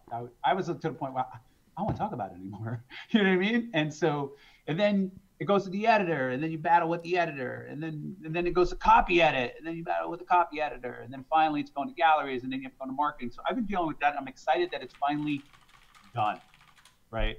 It's done. I said I was going to do it. It's finally in a book. You know what I mean? If I get hit by a bus tomorrow, that book will still come out. You know, won't have the marketing pizzazz it used to, especially since I didn't die with zero. but that's going on, and I'm in learning mode. Like I'm like trying to pick different businesses to invest in, to learn. I'm searching for areas that I make a difference on a charitable aspect, like a but for. You know what I mean? There's a lot of times where it's just like, yeah, if you get ran by a bus, this doesn't matter. This is going to happen anyway, right? Or this is going to get solved, or there's backup funds or whatever. But sometimes there's situations where I can have a levered impact, and it's a but for. I like searching those out and helping. You know, recently the bomb has happened, and I was doing things, and people would thank you. I'm like, don't thank me. I was built for this shit. You know what I mean? Like, this is, you know what I mean? It's like, yay, I get to go. You know, it's sad that something's going on, but it's like internally, I'm like, oh shit, I got purpose. I know how to source this and do that in time critical ways, and get them there and help them out. And this charity needs, you know, some money because they're feeding, you know, 2,000 people, and you know, I'm the guy, I understand what they're doing, or this helicopter needs fuel, or I can raise money or whatever. And so I like that, those aspects, those things pop up in my life. But generally, I'm just trying to enjoy the ride. You know, I'm trying to strengthen my relationship with Lara, given the constraints and things we have. Mm-hmm. As you know what I mean? She's 30, I'm 50. You know what I mean? I have kids, she doesn't. You know what I mean? Like all those things. Like she's Canadian, I'm a U.S. citizen. You know, just trying to really enjoy the ride. I want to enjoy this ride. And so internally, I've been looking. I'm like, okay, where am I holding back? Where am I on autopilot? What is something I want to do that I'm just kind of like fooling myself that I'm going to be able to do it later, right? And that I really want to do that I'm kind of putting off. And that's kind of just really what I'm doing. You know? So what do you think some of those things are? I think most of it is travel related, and I think some of it's movie. I want to do one more movie. You know, if I didn't have certain priorities that conflicted, I think that's all I would do is do creative stuff like movies. Quit and go try and be a director and work and raise money. Like, just you see me in a fucking cafe, you know, radio, you know, right? The script, you know, going over scripts and like fucking running around and shooting shit and stuff like that, right? But my priorities, I have higher priorities than that. And that requires a certain amount of time. But that's it. I mean, I haven't really come to a conclusion, you know, like, oh, this is it. But I did realize that I need a 5-year plan, that I have like intergenerational planning, right? Like I have the grandchildren get this, and this asset will go to them. And I'm planning 100 years into the future, right? So I'm planning 100 years, but I'm like, shit, I don't have the 5-year plan now, because in the next 5 years, my youngest will be off to college. And so I got my last 5 years with them where they're, kind of still will tolerate me, right? If you go through this period where it's like having teenagers is like being in a relationship where you break up with the person, but they kind of still live with you. Yeah. It's like, it is. It's like, you kind of need each other. You're living in the house, but they don't really want to be around you that much, but they do love you, but they don't want to be around you. And it's kind of weird, and there's just weird fights and stuff, and so, but then that will come to an end. And I have these 5 years with them. So I at least mapped out the rest of my year, and I'm going to map out next year, and then I want to map out the next 5 years. I just want to have that 5 years down, and then I'll have the post 5 year, go after that. But I have advice in my book, and I'm like, shit, I'm not following my fucking book's advice. There's a thing I talk about, like where people talk about a bucket list. I'll give a little hint. People talk about a bucket list. I'm not supposed to do this. No, the publisher doesn't want you putting. The publisher doesn't want a whole bunch of stuff out there or whatever. But people talk about bucket lists, and I'm like, you need to bucket your life. Like people are like, oh, I'm gonna do this and do this and do this and do this before I die. And I'm like, it doesn't work that way. It's not like you're gonna run around at 86 and be like, do all these things, right? Like certain things have a season on when it's appropriate to do them, and when it's best, your abilities that you can do it, etc. And if they don't go in the appropriate time bucket of your life, it just doesn't happen. Right? So life is like Tetris. All these things have to fit together for you to get all the pieces in right. And so I recommend that people take buckets of between 20 and 30, 30 and 40 or 40, whatever bucket you want to make, and then put the activities and experiences that you want to have, get married, go to college, volunteer for the Peace Corps, whatever it is you want to do, and put those in these buckets so that you don't miss this opportunity and you have the fullest life you can. And I'm just sitting here and like, shit, I don't have my 5-year plan now. My 5-year bucket, my goals. It sounds like you really need to understand yourself and make some decisions on what it is you like and what it is you don't like to excel using this strategy. Otherwise, you might say, well, I might do this, I might do that. And you might have 150 different things that you want to do, or you might think you want to do, but you have to ultimately make a decision and say no to this and say yes to that, and focus on something rather than trying to just have a bunch of different things out there. But even just doing the exercise will start your brain going. We'll start getting you off autopilot. If I just said, hey, okay, list all the things you want to do in your life between now and the grave, you can get out a piece of paper. You actually get out a piece of paper. You start writing them down. The experience, it could be anything. Walk in the park 700 times, blah, blah, blah. Then I'm like, okay, now put those experiences in time frames of your life in order, in the memory you're going to have it. You know what I mean? And then you put it out, even though you might not know everything or whatever, just going through that exercise, you start to go, wait, I really do want to do this. Well, why am I living here in Pittsburgh? I really want to live in Tallahassee. Why don't I? You know what I mean? These things will come up, and you'll get the juices flowing, and then you'll discover what you want. You'll discover things about yourself. But if you just keep punching the clock, doing the routine, blah, blah, blah, watching your TV show, checking on Twitter, you know what I mean? Twitter debating, blah, blah, blah, doing this, then you just lose that discovery and touch, you know what I mean? And you deny yourself the ride you wanted and were meant to have. Mm-hmm. The chat's enjoying the podcast so far. Thank you very much, chat. I'm glad people seem to enjoy things. Bill, they seem to enjoy when you talk. Why do you think people seem to enjoy the podcast when we have you on? I think my note to myself when I talk to you is to be authentic and vulnerable. And I think people enjoy that. Even if I say something they disagree with, I have a position or policy I disagree with, etc. I think they love the vulnerability and the authenticity. Mm-hmm. So that's what I try and do on your show, and people enjoy that. And when you're authentic and vulnerable, I think as human beings, we love that shit. We love that. That's what we want. We want an authentic experience, and we want vulnerability. We can get the glass and the cookie cutter shit all the time. What happens if you're not authentically an asshole and you like pissing people off, you don't give a fuck what other people think, you speak your mind, you don't care about being PC or care about what the consensus public agreement is, and that's the authentic version of you. And when you be yourself, people seem to very much dislike you, and that makes you feel a certain type of way. So in that situation, do you just say fuck them, or do you say I need to make a change for myself because I want people to like me? I think that's not really being vulnerable. I think when you do that or whatever, that's an ego trip, right? Like I have my things. Like I don't really give a rat's ass what someone thinks about my position or whatever, except for my kids, right? My kids, I got this delicate thing because I'm raising them. And so do you mean like it can cause problems? But,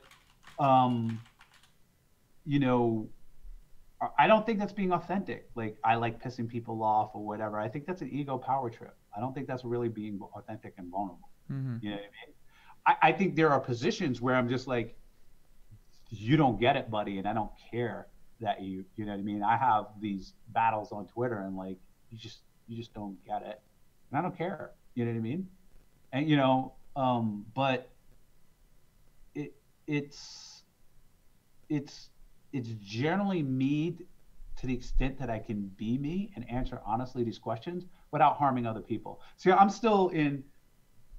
have higher priorities than being right, and I have other higher priorities. And so there's certain things I can't answer the questions to or I can't say because I have kids, right? Like I can't, it affects them. What I say, what I do, it affects their development, what their kids say. Kids are cruel, you know what I mean? They tease my kids or whatever if I say something or reveal something to you. Your dad said this, blah, blah, blah. You know what I mean? Whatever. They watch the podcast, your kids' friends? You'd be shocked. I've gotten so much. What? You'd be shocked. Like they find out what other people's dads are doing. I have to, like my Instagram is so dialed down because of Dad, all my friends fucking follow you and you posted blah, blah, blah. They don't say fucking, I said that. But all my friends follow you and blah, blah, blah. And this and that's so embarrassing. You're so, why can't you just be a normal dad? You know what I mean? Like, you know, so I get that, you know, and I'm like, you know, and then my ex-wife comes like, look, you're really causing problems for your Sky because you and Lara posted this and the girl said that and the thing and whatever. And I'm just like, oh, shit. Jeez. So I have to admit, it's like when I say I don't give a shit what people think, I'm like, actually, I care what 14s and 16-year-olds think. You know what I mean? I'm like back in high school. I care what they think. You know what I mean? Because of the impacts it has on other people's lives. Now, take me out of that sphere of the kids' land. You know, the caring goes down. It never goes to zero, but the caring goes down, right? Because I do maintain a platform for the ability to enroll people in ideas or actions. And I want to maintain my ability to enroll people. Right. And I'm quite honest about that. Right. Like, I want the ability to enroll you, the viewer, and other people like you out there in future causes or actions. So you think you can't do that if you posted different things? No, I mean, I just say certain things, or people perceive me or certain. Okay, that makes sense. Okay, so that's why you have to worry about. I care what you think. Yeah, it's like, how am I gonna, you know, if the guy thinks I'm an ass, like, you know, I do care, and it is authentic. But there's a saying, like, nobody cares what you know unless they know that you care. Right, and I've said that to my other friends who are like trying to do good, and you know, rich do-gooders. I'm like, nobody gives a shit what you know. They don't care. They want to know that you care. Right, and so the funny thing is that. A little bit of politics. There are people who are following certain politicians who don't know shit, who have these shit policies out there, but they care. I think they authentically care. They actually think they're doing good. They think that their policy is actually going to help people, and people don't have the time to really research the impacts and what this means. They see the headline and like, yeah, that's good. And I'm like, no, that's horrible. That's actually horrible. This is dead smack in my area of expertise. And it's fucking the worst thing. Jeez. And either they're lying, you know, they're lying because they want to trigger you, or they're idiots. You know what I mean? And so, but they still care. It doesn't mean that they don't care, you know? And so just think about how powerful that is. Would you ever run for political office, Bill? I got too many naked pictures of me out there and videos that would surface if I ran for office. I said, so I don't think I like. Huh? What do you mean? Oh. Yeah, I mean, like, I'm one of those people. Not saying I want to see the videos. I'm just saying, what are you talking about? I mean, you know, it's the boats. Okay, the boats. The fucking boats, huh? I'm not Jungle Man, but you know, no, I'm just kidding.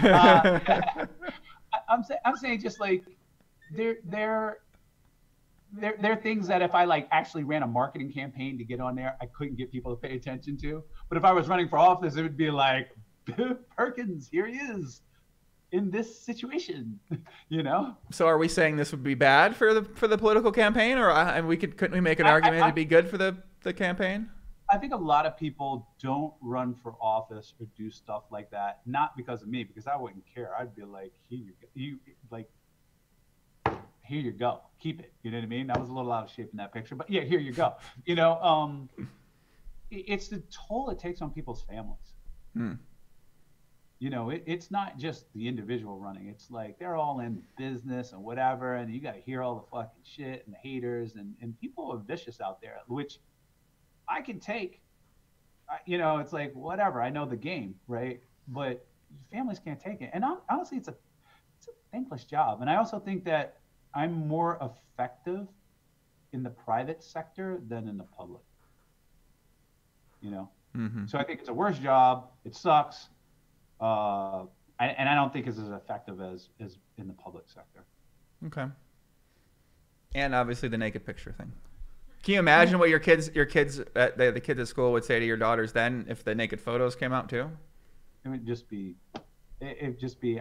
I would just cease to have. It would just deteriorate the relationship for this time period until later. I mean, I wish I came out as like one of those like crazy dads in the beginning. Right. So then it would be okay. Like my friend Rick Solomon, you know, he's just like, it's Rick, that's who he is. And the kids accept him, whatever, you know what I mean? Or, you know, so-and-so or whatever, or whoever has that kind of like alternate or raunchy lifestyle from the beginning, and the kids kind of just grew up in it and that's the way it is and whatever, but it'd be crazy for them. If anything came out that was possibly embarrassing. Yeah, I'm sure it would be. They get sick of it, just the fact that I have my Instagram, they hate that their friends follow me. Why are their friends following you exactly? Like they like the travels, they like the Lara. They probably like Lara. I have no clue. I don't know. I have no clue. I'm just, why the hell would I follow? Like, I'm a 50-year-old dude. Like, this is creepy. Like, stop, whatever. But they're in there watching my story and clicking on. I don't know. I think that's the thing kids do now, is watch other kids' parents and dads and see what they're doing. And they talk shit to each other. I don't know what they do. Your dad was at the fucking Italy. This guy's not in your life. He was in Italy. Like, what do they say? I don't know. What are they saying? I don't know. Like, what do they put? Your dad's with too many girls that are attractive. Like, stop it. Yeah, or whatever. Yeah, exactly. Like, what are they saying? I don't understand. Like, what's the thing that you'd be like, heard about? Whatever I do that's not normal, they don't like. Your dad's a fucking weirdo. He hangs out with chicks. It's like he hangs out with Dan Bilzerian or whatever. You know, they're smoking weed on that boat. Blah blah blah blah. Whatever. I don't know. Whatever they say. You know, whatever. I don't know what they say. Kids are mean. You know, high schoolers. Whatever. I don't hear it because they don't tell me, because they know I'm like a man of action. Like, if something's wrong, it's like, I got to do something about it, right? So they just, you know how it is. It's like something happens at school. Like, you remember you were a kid and the bully messed with you and you didn't want to tell your parents because you knew your parents were going to come to the school. I don't know if you were ever bullied. I was, or whatever. But, like, you just don't say anything because you think your parents are just going to make it worse, right? So you just kind of like, yeah. I don't think I would have just told my parent anyway in general. I guess I didn't talk to my mother about what was happening in my life. I know, but that's the way kids are. Like, I was talking to another friend of mine.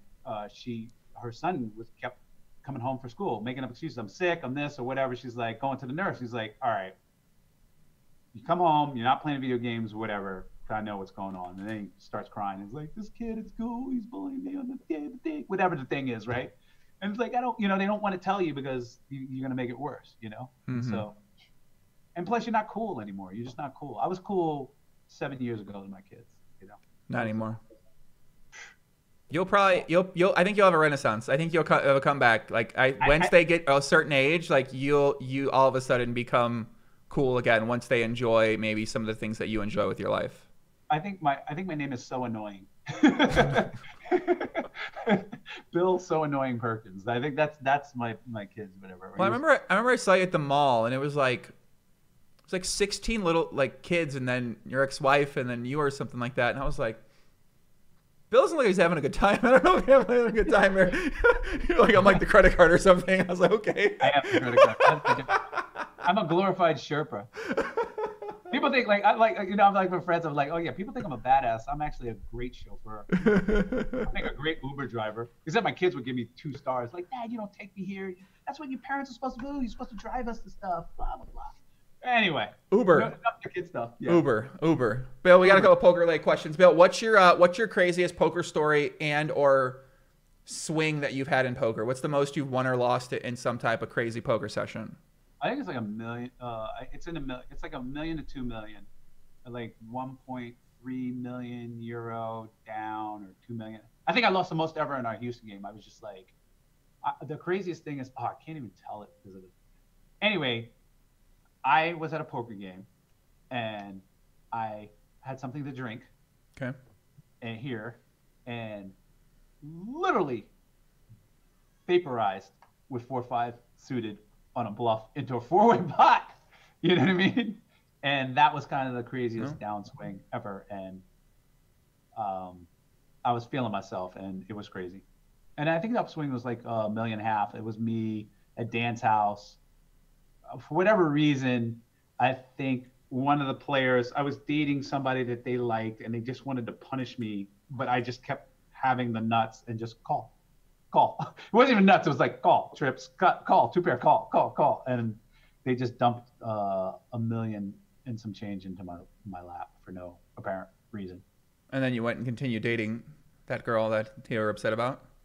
Yeah, I mean, we just did. Yeah, it was just, I mean, it was casual. Like, I'm like, it's not that serious. It's not, everybody's having fun. I was like, yeah, of course. But it was for some reason, at least that's what Dan told me. He was like, I think he just wanted to punish you because of this situation. And I was just like, I got nothing to do with that. I'm just here playing cards. You're trying to beat up on me, but all I got to do is sit and nut pedal. You know what I mean? And you're gonna keep dumping. So those are my modified crazy stories. But I have an unpopular theory. Yeah. I want to get your opinion on it. I think that Dan Bilzerian's a poker genius. What are your thoughts? If poker genius is he only plays...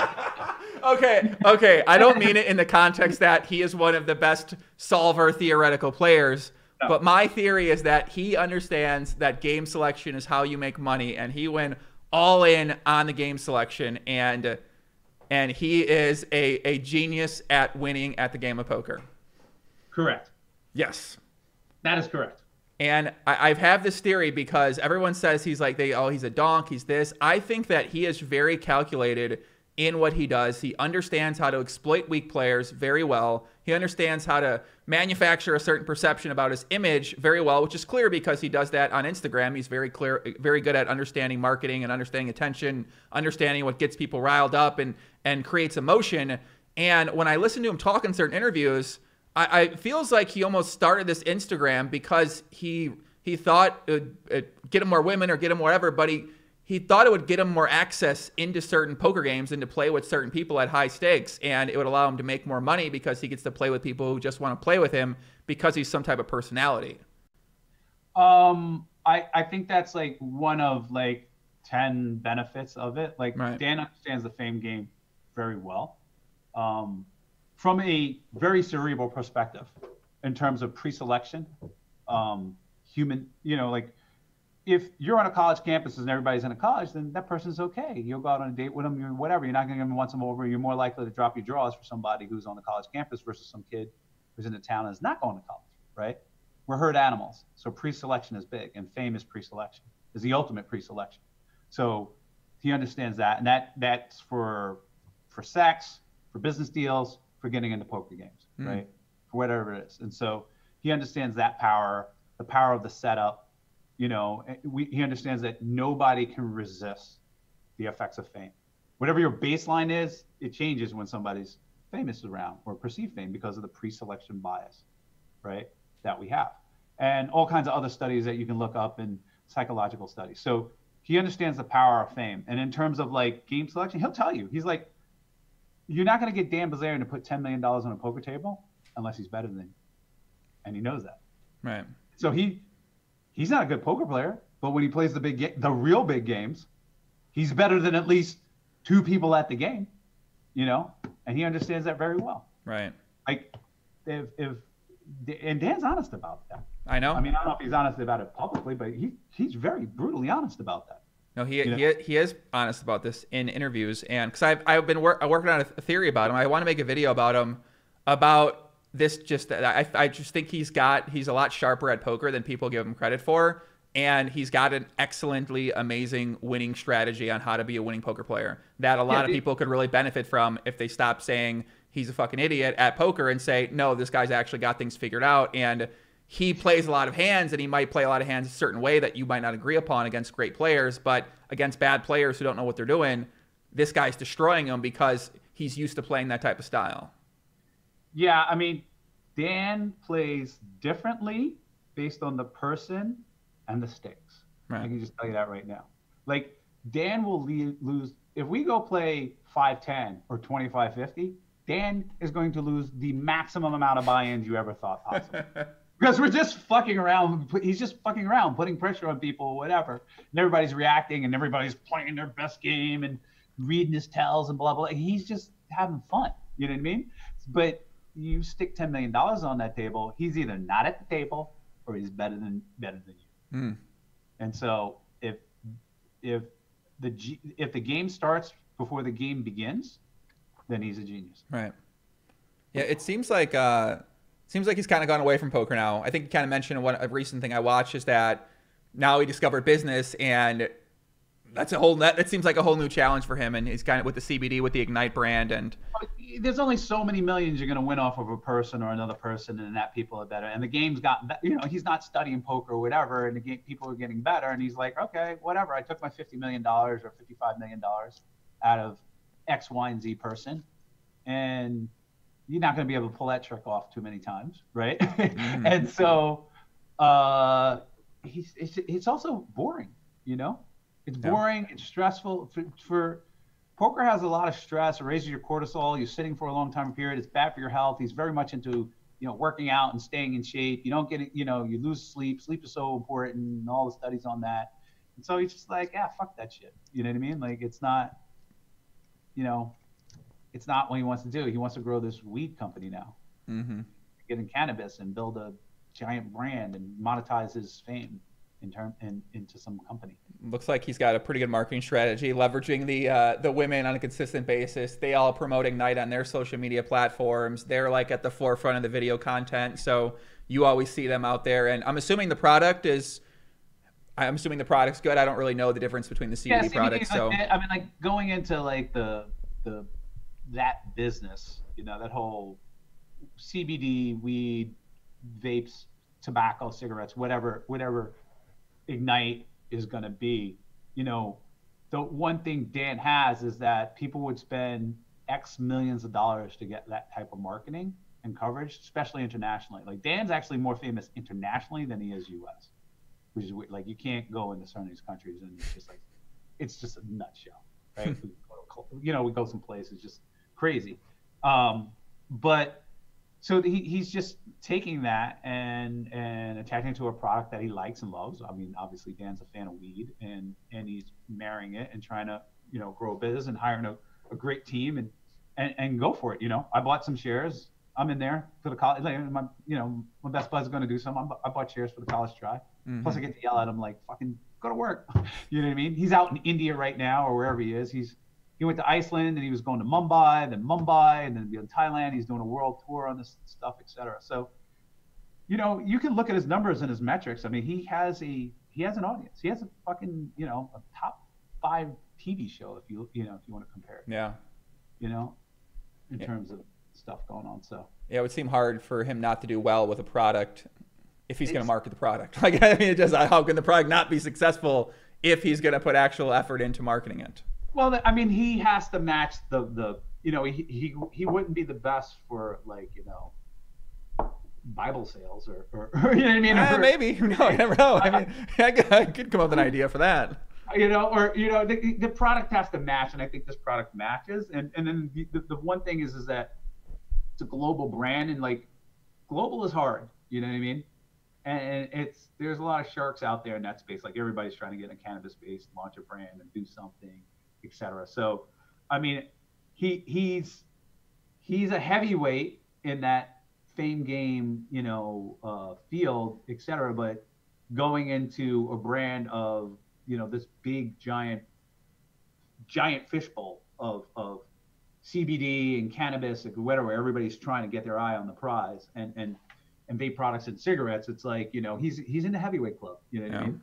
He's not, you know, coming to the United States, walking club. I'm Dan Bilzerian. There's going to be 1,000 girls who are sending you new pictures, dying to sleep with you. You know, we're in a different game. You know what I mean? Now we're dealing with the real heavyweights in real business. You know, so he's matched. You know, I think he's going to win, and I'm betting on him. And I think he's taking it seriously, and he's doing his best. But this is the big leagues now. 1,000 girls. That's a lot of distraction to hold off if you're him, it sounds like. It's ludicrous, man. Like, it's really ludicrous. And the funny thing is that we always talk about, like, what's more powerful, fame or money? And we've always been like, fame. Like, people, we hear these arguments on the internet, whatever. But, like, not only is fame more powerful, it's more multiples than we actually thought it was. Why is that? You can use anecdote. I try and use anecdote, but it's like, think about trying to get in the club. There's tons of rich pricks trying to get into a club, but the cool ass, famous, broke ass musician or famous guy cuts to the fucking line and goes in. Pre-selection. You know what I mean? At some point, the money's ubiquitous. Like, you can't swing a dead cat without hitting a millionaire in Manhattan. You know what I'm saying? But the famous guy cuts through all that shit. Like, all the rich guys in the world can lobby or whatever for this person to get released, but Kim Kardashian calls up President Trump and gets a fucking lady's life changed just like that. Yeah. Out of fame. It wasn't money, it's fame. You know what I'm saying? So you think fame leveraged the right way has more opportunity than money? Fucking far. Like, it's not even close. It's not even close. When Greenpeace or whatever wants to lobby Congress, they have like one of the stars from Star Wars go speak for them, or Harrison Ford, or Ashton Kutcher, or blah, blah, blah.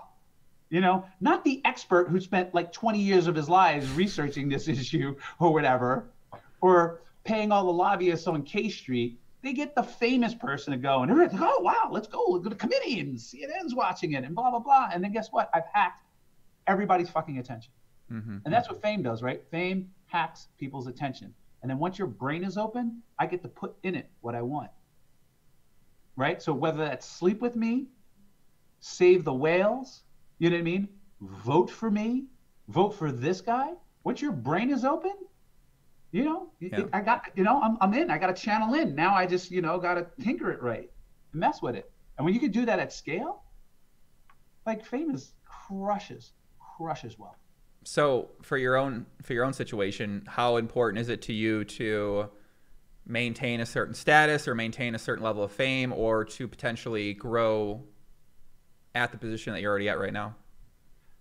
It really depends on the goal, on what I'm trying to do and accomplish. Like I look at my book, Die with Zero, as like saving people's lives. And I actually say it's the most effective cure or lifesaver there is.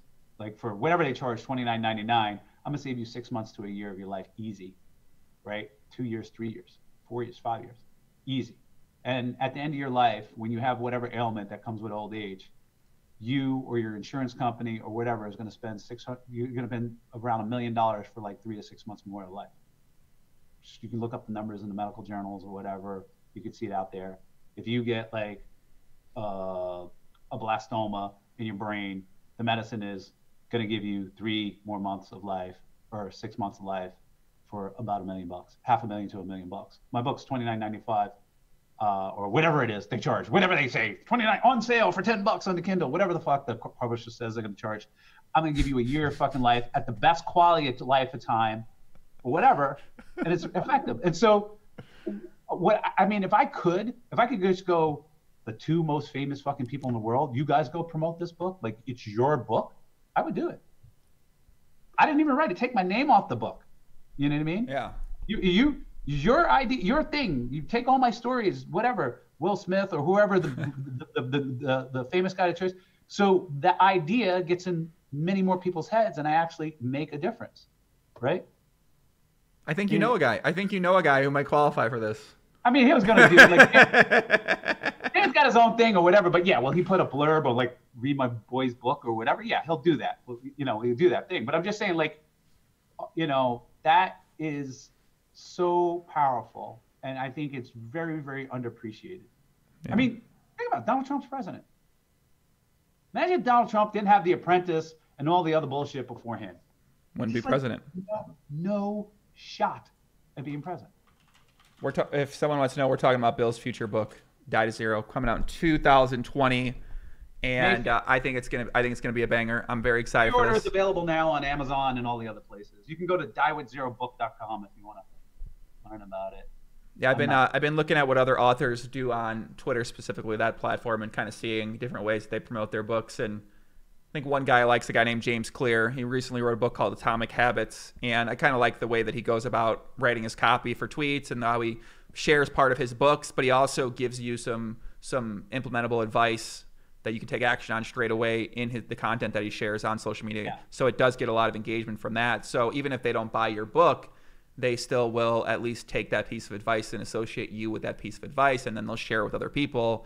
So it seems like that is one of the top strategies I've been finding for authors that they're using on Twitter platforms specifically. The ramp up in book marketing comes about 6 months. So I just had the kickoff meeting.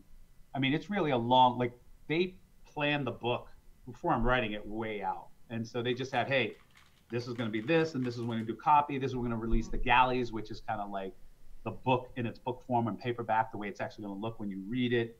And this is where we're going to do advanced editions, and then you're going to write some op-eds, and this is when you're going to do this, and then this week, and it has this ramp up towards, right? And so it's on the Amazon. You can pre-order it right now, but like you don't want to come early. Right.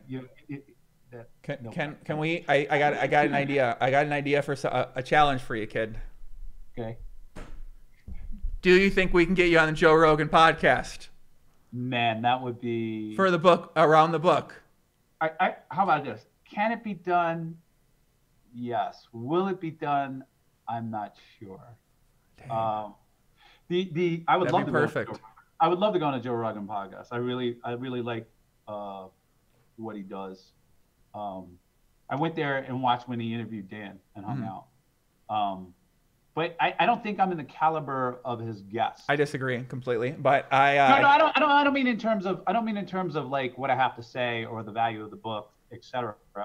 Just in terms of like the fame and the draw. You know what I mean? Like I think he does. I don't think so. I disagree. I think that the people he has on, if you really look, because I've been thinking about this a lot, like in terms of the guests he has on, why he chooses these people, they're not necessarily famous. They're well known in their niches. And they might be a top person in the niche, or they might have a certain level of knowledge in their niche. But it's not all just people who have some sort of fame, because they're not all famous. I don't really know most of these motherfuckers they have on there. So it's like, I don't think that is a prerequisite to being able to come on. I think that if you say, I have something highly intelligent to say about something that's going to make you think as the host, him as the host, I think that is the barrier to entry in terms of being on there. And in terms of if it knows somebody or anything like that, now that stuff I'm not sure about. But in terms of having a certain level of fame, I don't think so. I think that you're more well known than other people are. I think the team will have more say over that than me. So he'll be on the list, but they'll, like a lot of these podcasts, especially with books or something like that, they got to be the first one, right? Like Joe Rogan may not accept being the second person of me being on a podcast. Right. Tim Ferriss won't, right? So I might be on Tim Ferriss, and they might say, well, we want you really to be on whatever, Susie Orman's podcast, because blah, blah, blah. And I defer these guys. But yeah, it's definitely possible. If it was like, oh, you're going to die unless you're going to be on Joe Rogan's podcast, I'd be on fucking Joe Rogan's podcast. You know what I mean? we're gonna see, see what Listen, if happens. that happened, that'd be a glorious day. I'd be so happy if that ever happened. I just love to see the two worlds collide and come together. So it's was that the first person to ever have you on a podcast? Yeah, I was like, podcast, what's gonna happen? Yeah, I remember that. Yeah, you're like, I don't know what a podcast is, but sure, yeah. And then I feel like I kickstarted this whole chapter. The podcast thing, yeah, I kind of like it. I kind of like it.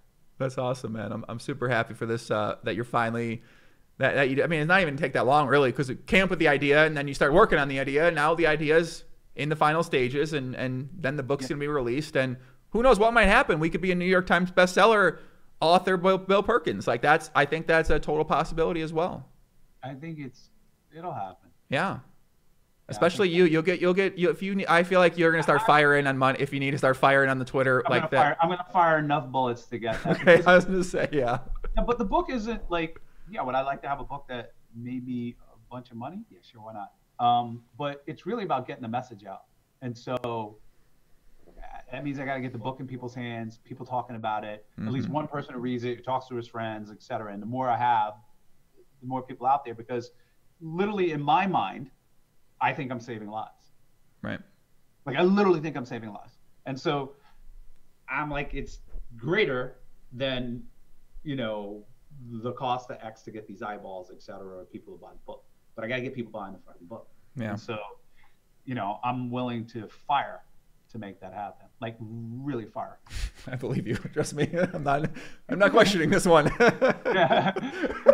You're like really fire. I'm like, I think you're exact. I think I see where you're coming from here. Stephen Northrup says you have to frame it the right way.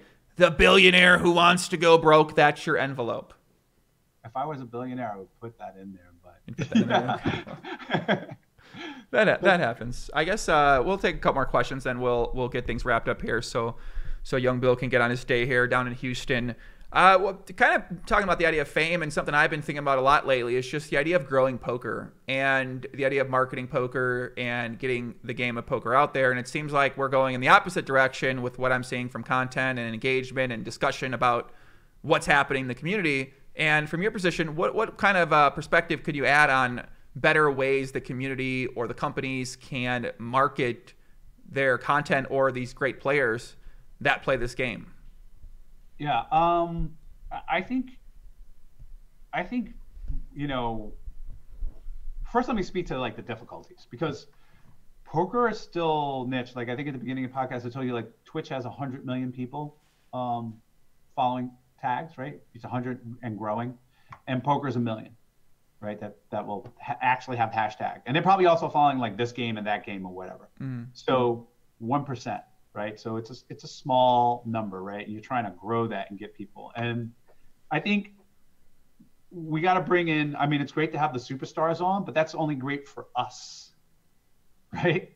Like, yeah, I knew Fedor is and so-and-so, you know what I mean? And I know who Doug Polk is and all these names that we drop out there, Chidwick and blah, blah, blah. But the average person, like, I don't know who this person is, right? Like we got to start introducing not only the famous people, but like ordinary people. So it becomes a game of not just super wizards, right? And so that's one of the things is like, hey, these people think they can be poker pros, or you can do it, or any like that accessibility thing. Like you have the ability to, if you wanted to pursue this, kind of showing that is one, and not just the big giant pot, the big so-and-so. Like I think it's great. You're going to get our eyeballs, and you're going to get people looky-looing at, the $236,000 all-in pot or the $1 million pot. But for most people, that's like, well, that's never going to be me, so fuck it. You know what I mean? Like, but like seeing people in prestigious and analyzing these hands where it's like, wow, this is a hand, they won this. It was $1,000 or $200 or whatever, but look how great this guy played this hand. Or look how he read this situation well and played this multi-way pot. I think we need to do more of that, because I think a lot of the poker headlines are kind of alienating, and it's one of the things like, my show, when I kind of half-assed it in Twitch, right? Like I was just having fun going in there on my yacht, I carry 1,000 people, 2,000 people, playing high stakes, but it was more like I'm on a yacht and a boat and playing poker and whatever. And it was very niche and people and jumping in and they got to ask questions, but like, you have to expand it and make it seem more accessible and easy for other people. And also the poker community is kind of mean. Very mean. You think so? Very. I agree. Yeah, I mean, I have like, I agree. So every time there's a poker go thing or a super high roller bowl or whatever, I get asked, other business people will play. And they're like, it's televised? No. I don't look like an idiot. I don't need some fucking internet nerd from, Slovakia, Russia, US, Canada, wherever, calling me an idiot or whatever. When, they're 30 years old in their fucking mom's house and they built an empire and they got 500, 600, 1,000, 10,000 people employed and they're doing things. You know what I mean? Like the egos don't want to hear that.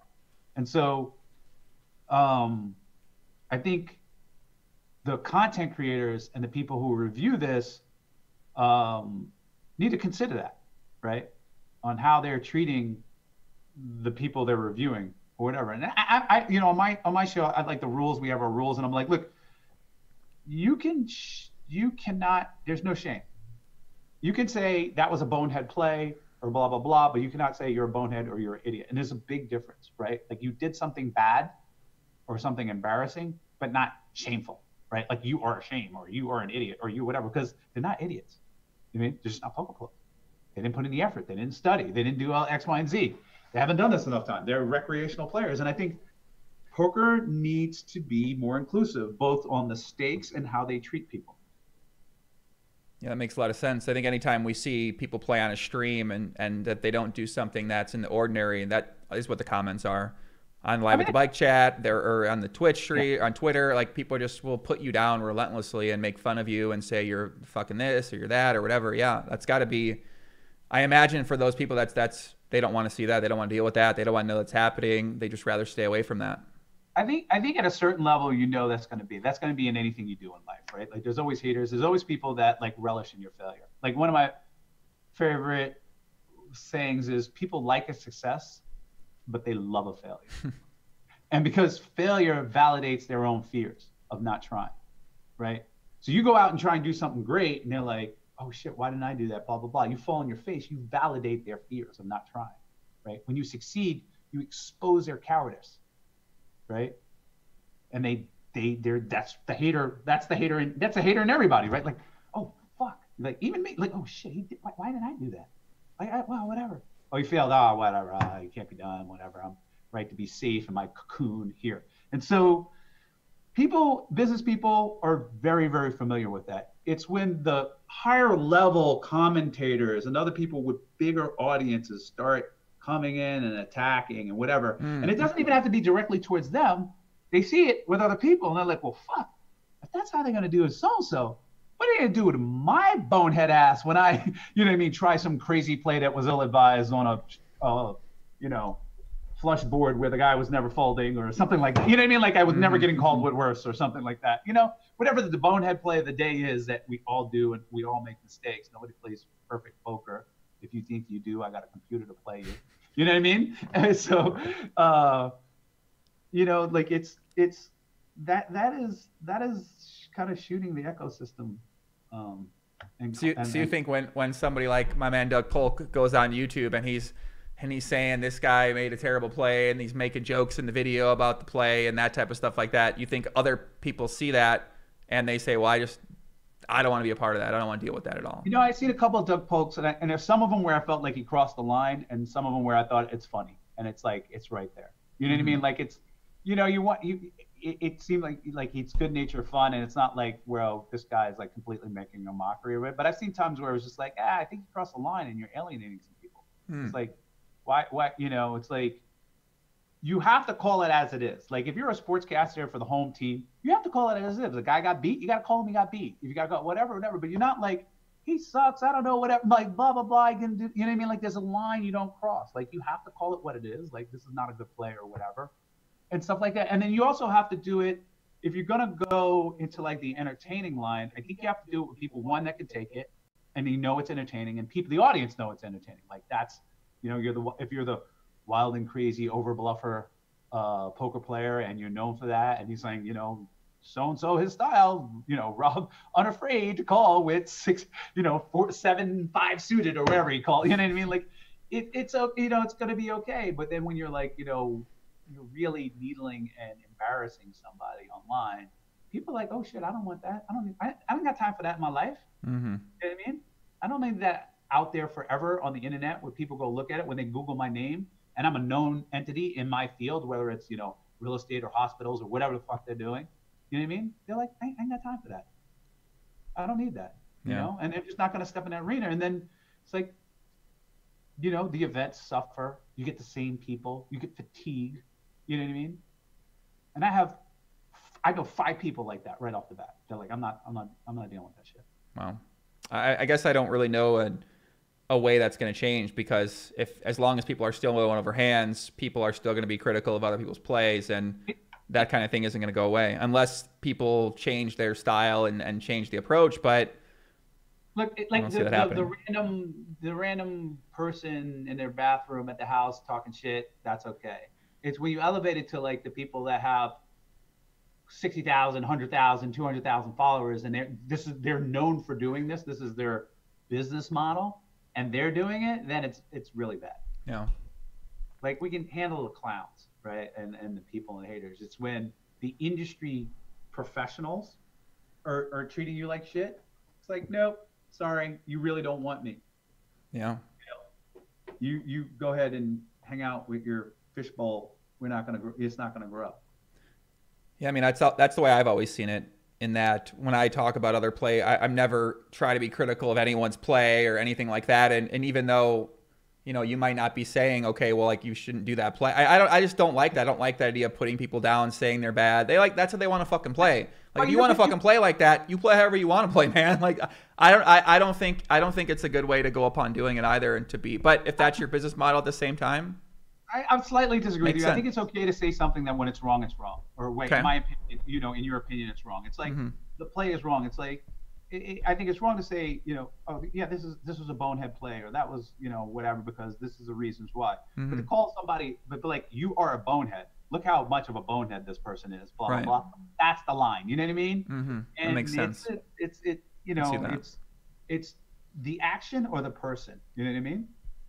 It's like, shame is really fucked up. Like, the line between shame and addiction is, no one knows where one begins and the other one starts. It's like, because if you are a bad person, then you do bad things. So you really have to separate, am I a bad person, or did a bad thing? Am I a bad poker player, or am I making mistakes right now? You know what I mean? That mentality seeks in and becomes part of your psyche. You know what I mean? And so you got to be careful with how you speak on others, and particularly how you speak about yourself.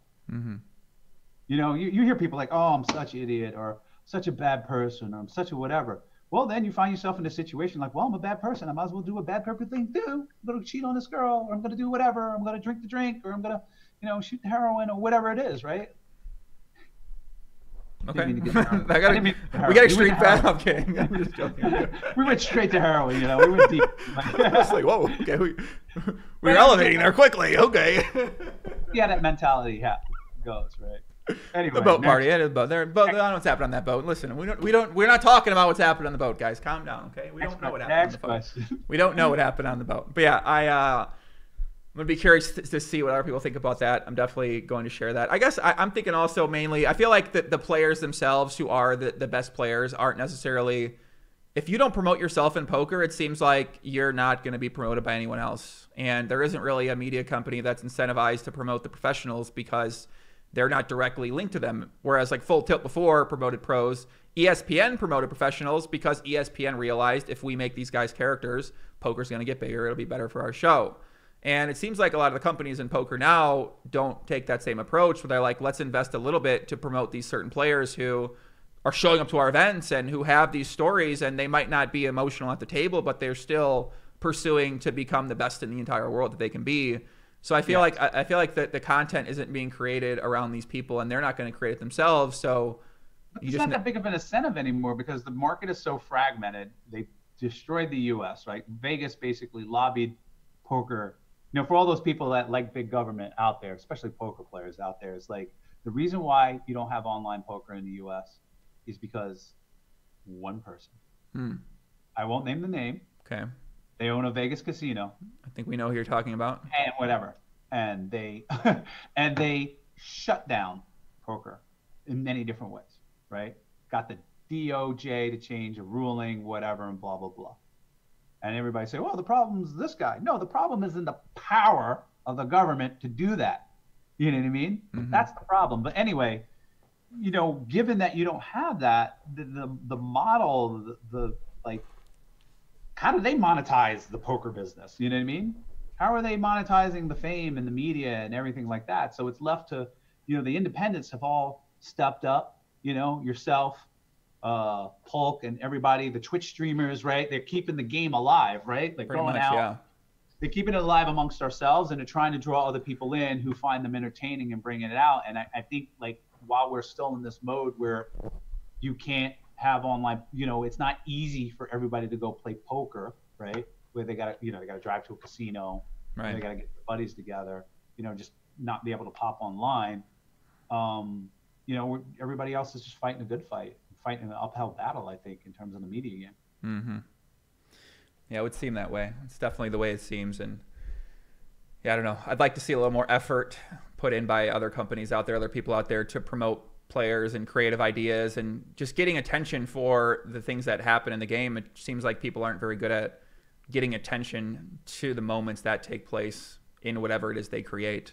So there's a few guys who have a lot of attention in poker, but for the most part, an event happens and no one talks about it. Like, no one cares. No one really brings it up. And if someone's watching it, there's just, I understand that there's a lot of events and there's a lot of fatigue, but I think it's because we don't really know who these players are. And I don't even know who the high roller guys are. And I've been in poker for a long time and I know a lot of people.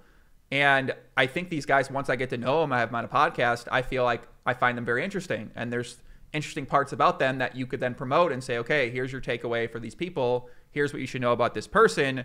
And then that message is then repetitively put in front of you on a continuous basis. So now you associate Stephen Chidwick with these 5 to 10 things. Whereas now I don't really know anything about him except he's one of the best tournament players in the world. But I don't know anything else about him, and I'd like to know more about him. I think like the PGA did this. NASCAR has it. Formula One has it. Like there needs to be a couple events where you win something at the end for playing these events that people can follow. Mm-hmm. Right. And so let's just say whatever tour circuit had the so-and-so poker cup, right? And you had point leaders, right? So you have player of the year points that they calculate, right? But let's say you had a monetary award where the circuit had a certain part of the rate from each tournament went to this prize. So there was like $1 million at the end for this guy, or 500,000, 200,000, 300, first, second, and third. And then people are following that. You know what I mean? Like, give us something to follow, right? Like there's something easy to follow, like a leaderboard type of thing. Yes, exactly. And so for this cup, this is the leaderboard. For this, whatever, this is the leaderboard, whatever. And like, it's constantly being talked about. And it's not like every time you have a poker tournament, it's like the movie business, which really is the most annoying thing, and why movies go to franchises is because when you make a movie, you spend all this marketing in the movie and then it's done. It's torn down. You can't reuse it. You make a different movie. And so the studio said, fuck this shit, dude. We're not going to make fucking a movie and we're going to make fucking sequels. Spider-Man 5, Spider-Man 8, the Marvel comic, because the marketing stays. It's always there, and you're following the same marketing. When you have this play of the year thing, it's like, it stays. It's always there. It's always up, and you just keep doing it, and each event feeds into it, and you get people following it, like who's going to win, and then the bookies have who's going to win, and the so-and-so, and people are betting and whatever, and you drive engagement. I think some small things like that can help the game a lot. Yeah, we're kind of seeing Poker Go try that with Poker Masters and Poker Open as well too. I think that's just an event. That's just one event. I'm saying the whole thing. Don't they? They have like leaderboards for that, right? Where you win the overall event. Like you end up winning the purple jacket for Poker Masters or something. I don't know if there's a prize pool or anything though. Yeah, but that's just a 5-day event. I'm saying like over the course of a year. Okay. You see what I'm saying? Like yeah, in that the makes golf, sense. Yeah. Like you earn points at each thing. Like in Formula One, like you know what I mean? You win this, if this guy wins this race, he jumps ahead of this guy, and this guy wins this tournament, he wins this, or he's got to get at least 10th, or he's got at least cash to get this many points to take the lead. Like for the whole year, so engagement is driven the whole year, not just one event. Poker Masters, which is 5 days, and it's gone off, whatever. Who cares? He won the purple Well, jacket. I think the #1 GPI player gets a trophy at the GPI Awards. Yeah, but like that's great. It's in the GPL. What's it called? GPL Awards. GPL Awards. I mean, like it's Player of the Year points too. Yeah. Like this Player of the Year points or whatever, or the poker. But like, take that idea. Like, let's say the who has a poker tour? World Series of Poker. They have a poker tour, or I think World Series poker. WPT, Whatever. WPT, Heartland Poker Tour. Right. So they have all these events, right? They Uh-huh. should have like some of the rake, right, goes towards the highest point total in this category for Hold'em. You know what I mean, or highest point total to your horse, whatever, and they get a prize. So it incentivizes people to show up, right? The regulars to keep showing up, right? Because they want to win. Not only you're like, oh, I wasn't gonna play this event, but I'm in 6th place, and if I fucking bink it, not only do I win the bink, I win the freaking jacket, and people are following the whole thing. I don't know, just my idea. No, I mean, listen, I think this is what we need, ideas, right? Some ideas like that, and then you got to market the ideas and all that kind of stuff. So, Bill, I'm gonna ask you one more question. We're gonna wrap it up here. I got to go to the bathroom very bad, and I've kept enough of your time here. I don't know if there's one actionable advice for this one. I have how to acquire wealth for the people out there. One actionable advice for people out there that are looking to acquire more wealth in their life. And we can whatever you think the answer, like whatever you think one piece of advice is for them out there with this. Wow, I always invest in yourself. I think the main thing is concentration, and concentration, leverage, and effort. Right, and so you'll acquire wealth. But I advise people to remove the wealth part and actually define the life you want, and then work that way. Because I think a lot of people overshoot the money for the life they actually want. As a matter of fact, my whole book is about that. Right, either one way or another. Like they're either overshooting the money or not really thinking about life on autopilot, right? And so you should think about what does wealth mean to you and overshoot it. But the wealth is leverage, effort, concentration. You know what I mean? If I was just like, oh, I'm going to invest in whatever 20 years ago and diversify in a broad market, you make a reasonable return, but that doesn't make me wealthy in terms of the things that I want, right? What made me wealthy was concentration, one specific field, leverage in that field, effort, and a little bit of one-time luck, Some one-times came in, Yeah. I don't want to be delusional and not say that luck does not play a part, because it always does. All right, guys, that's it. That's it. That's it. We're done. You want to follow Bill Perkins? It's on Instagram at Bill Perkins and on Twitter at BP22. If you're watching this long, please give me a like button on the Twitter. Hit the like. It supports the channel. It makes people hopefully want to watch in the future. Feel free to leave a comment. Let us know what you thought. If you have any questions or any feedback, I'd love to read what you guys got to say. And as always, I thank Bill for coming on, giving us some time out of his day. Be back tomorrow with a video on the Phil Ivey investigation, Baccarat. I'm going to investigate with Hellman down there. And Friday, Rob Young. Go ahead, Bill. I was going to say I actually lost money on that case. I bought a piece of that. How does that? What do you mean? You bought a piece of Borgata? The Borgata? Who'd you buy a piece of Phil Ivey? No, I bought a piece of his side of the lawsuit. Oh, I didn't know. I didn't even know you could do that. I didn't know you could sell pieces of lawsuits. Yeah, you can. That's actually a big business. Oh. That's a really big business where people buy pieces of lawsuits. But I just bought. I knew the guy. Through a guy. I knew the guy was like bankrolling a lawsuit. And I was like, I'll take a piece of that. I love his side of the case. All the facts are on the side. I was like, well, they just fucked them. They were just never going to give the American the money. You know what I mean? Yeah. So that Croxford case that was settled officially in 2017, right?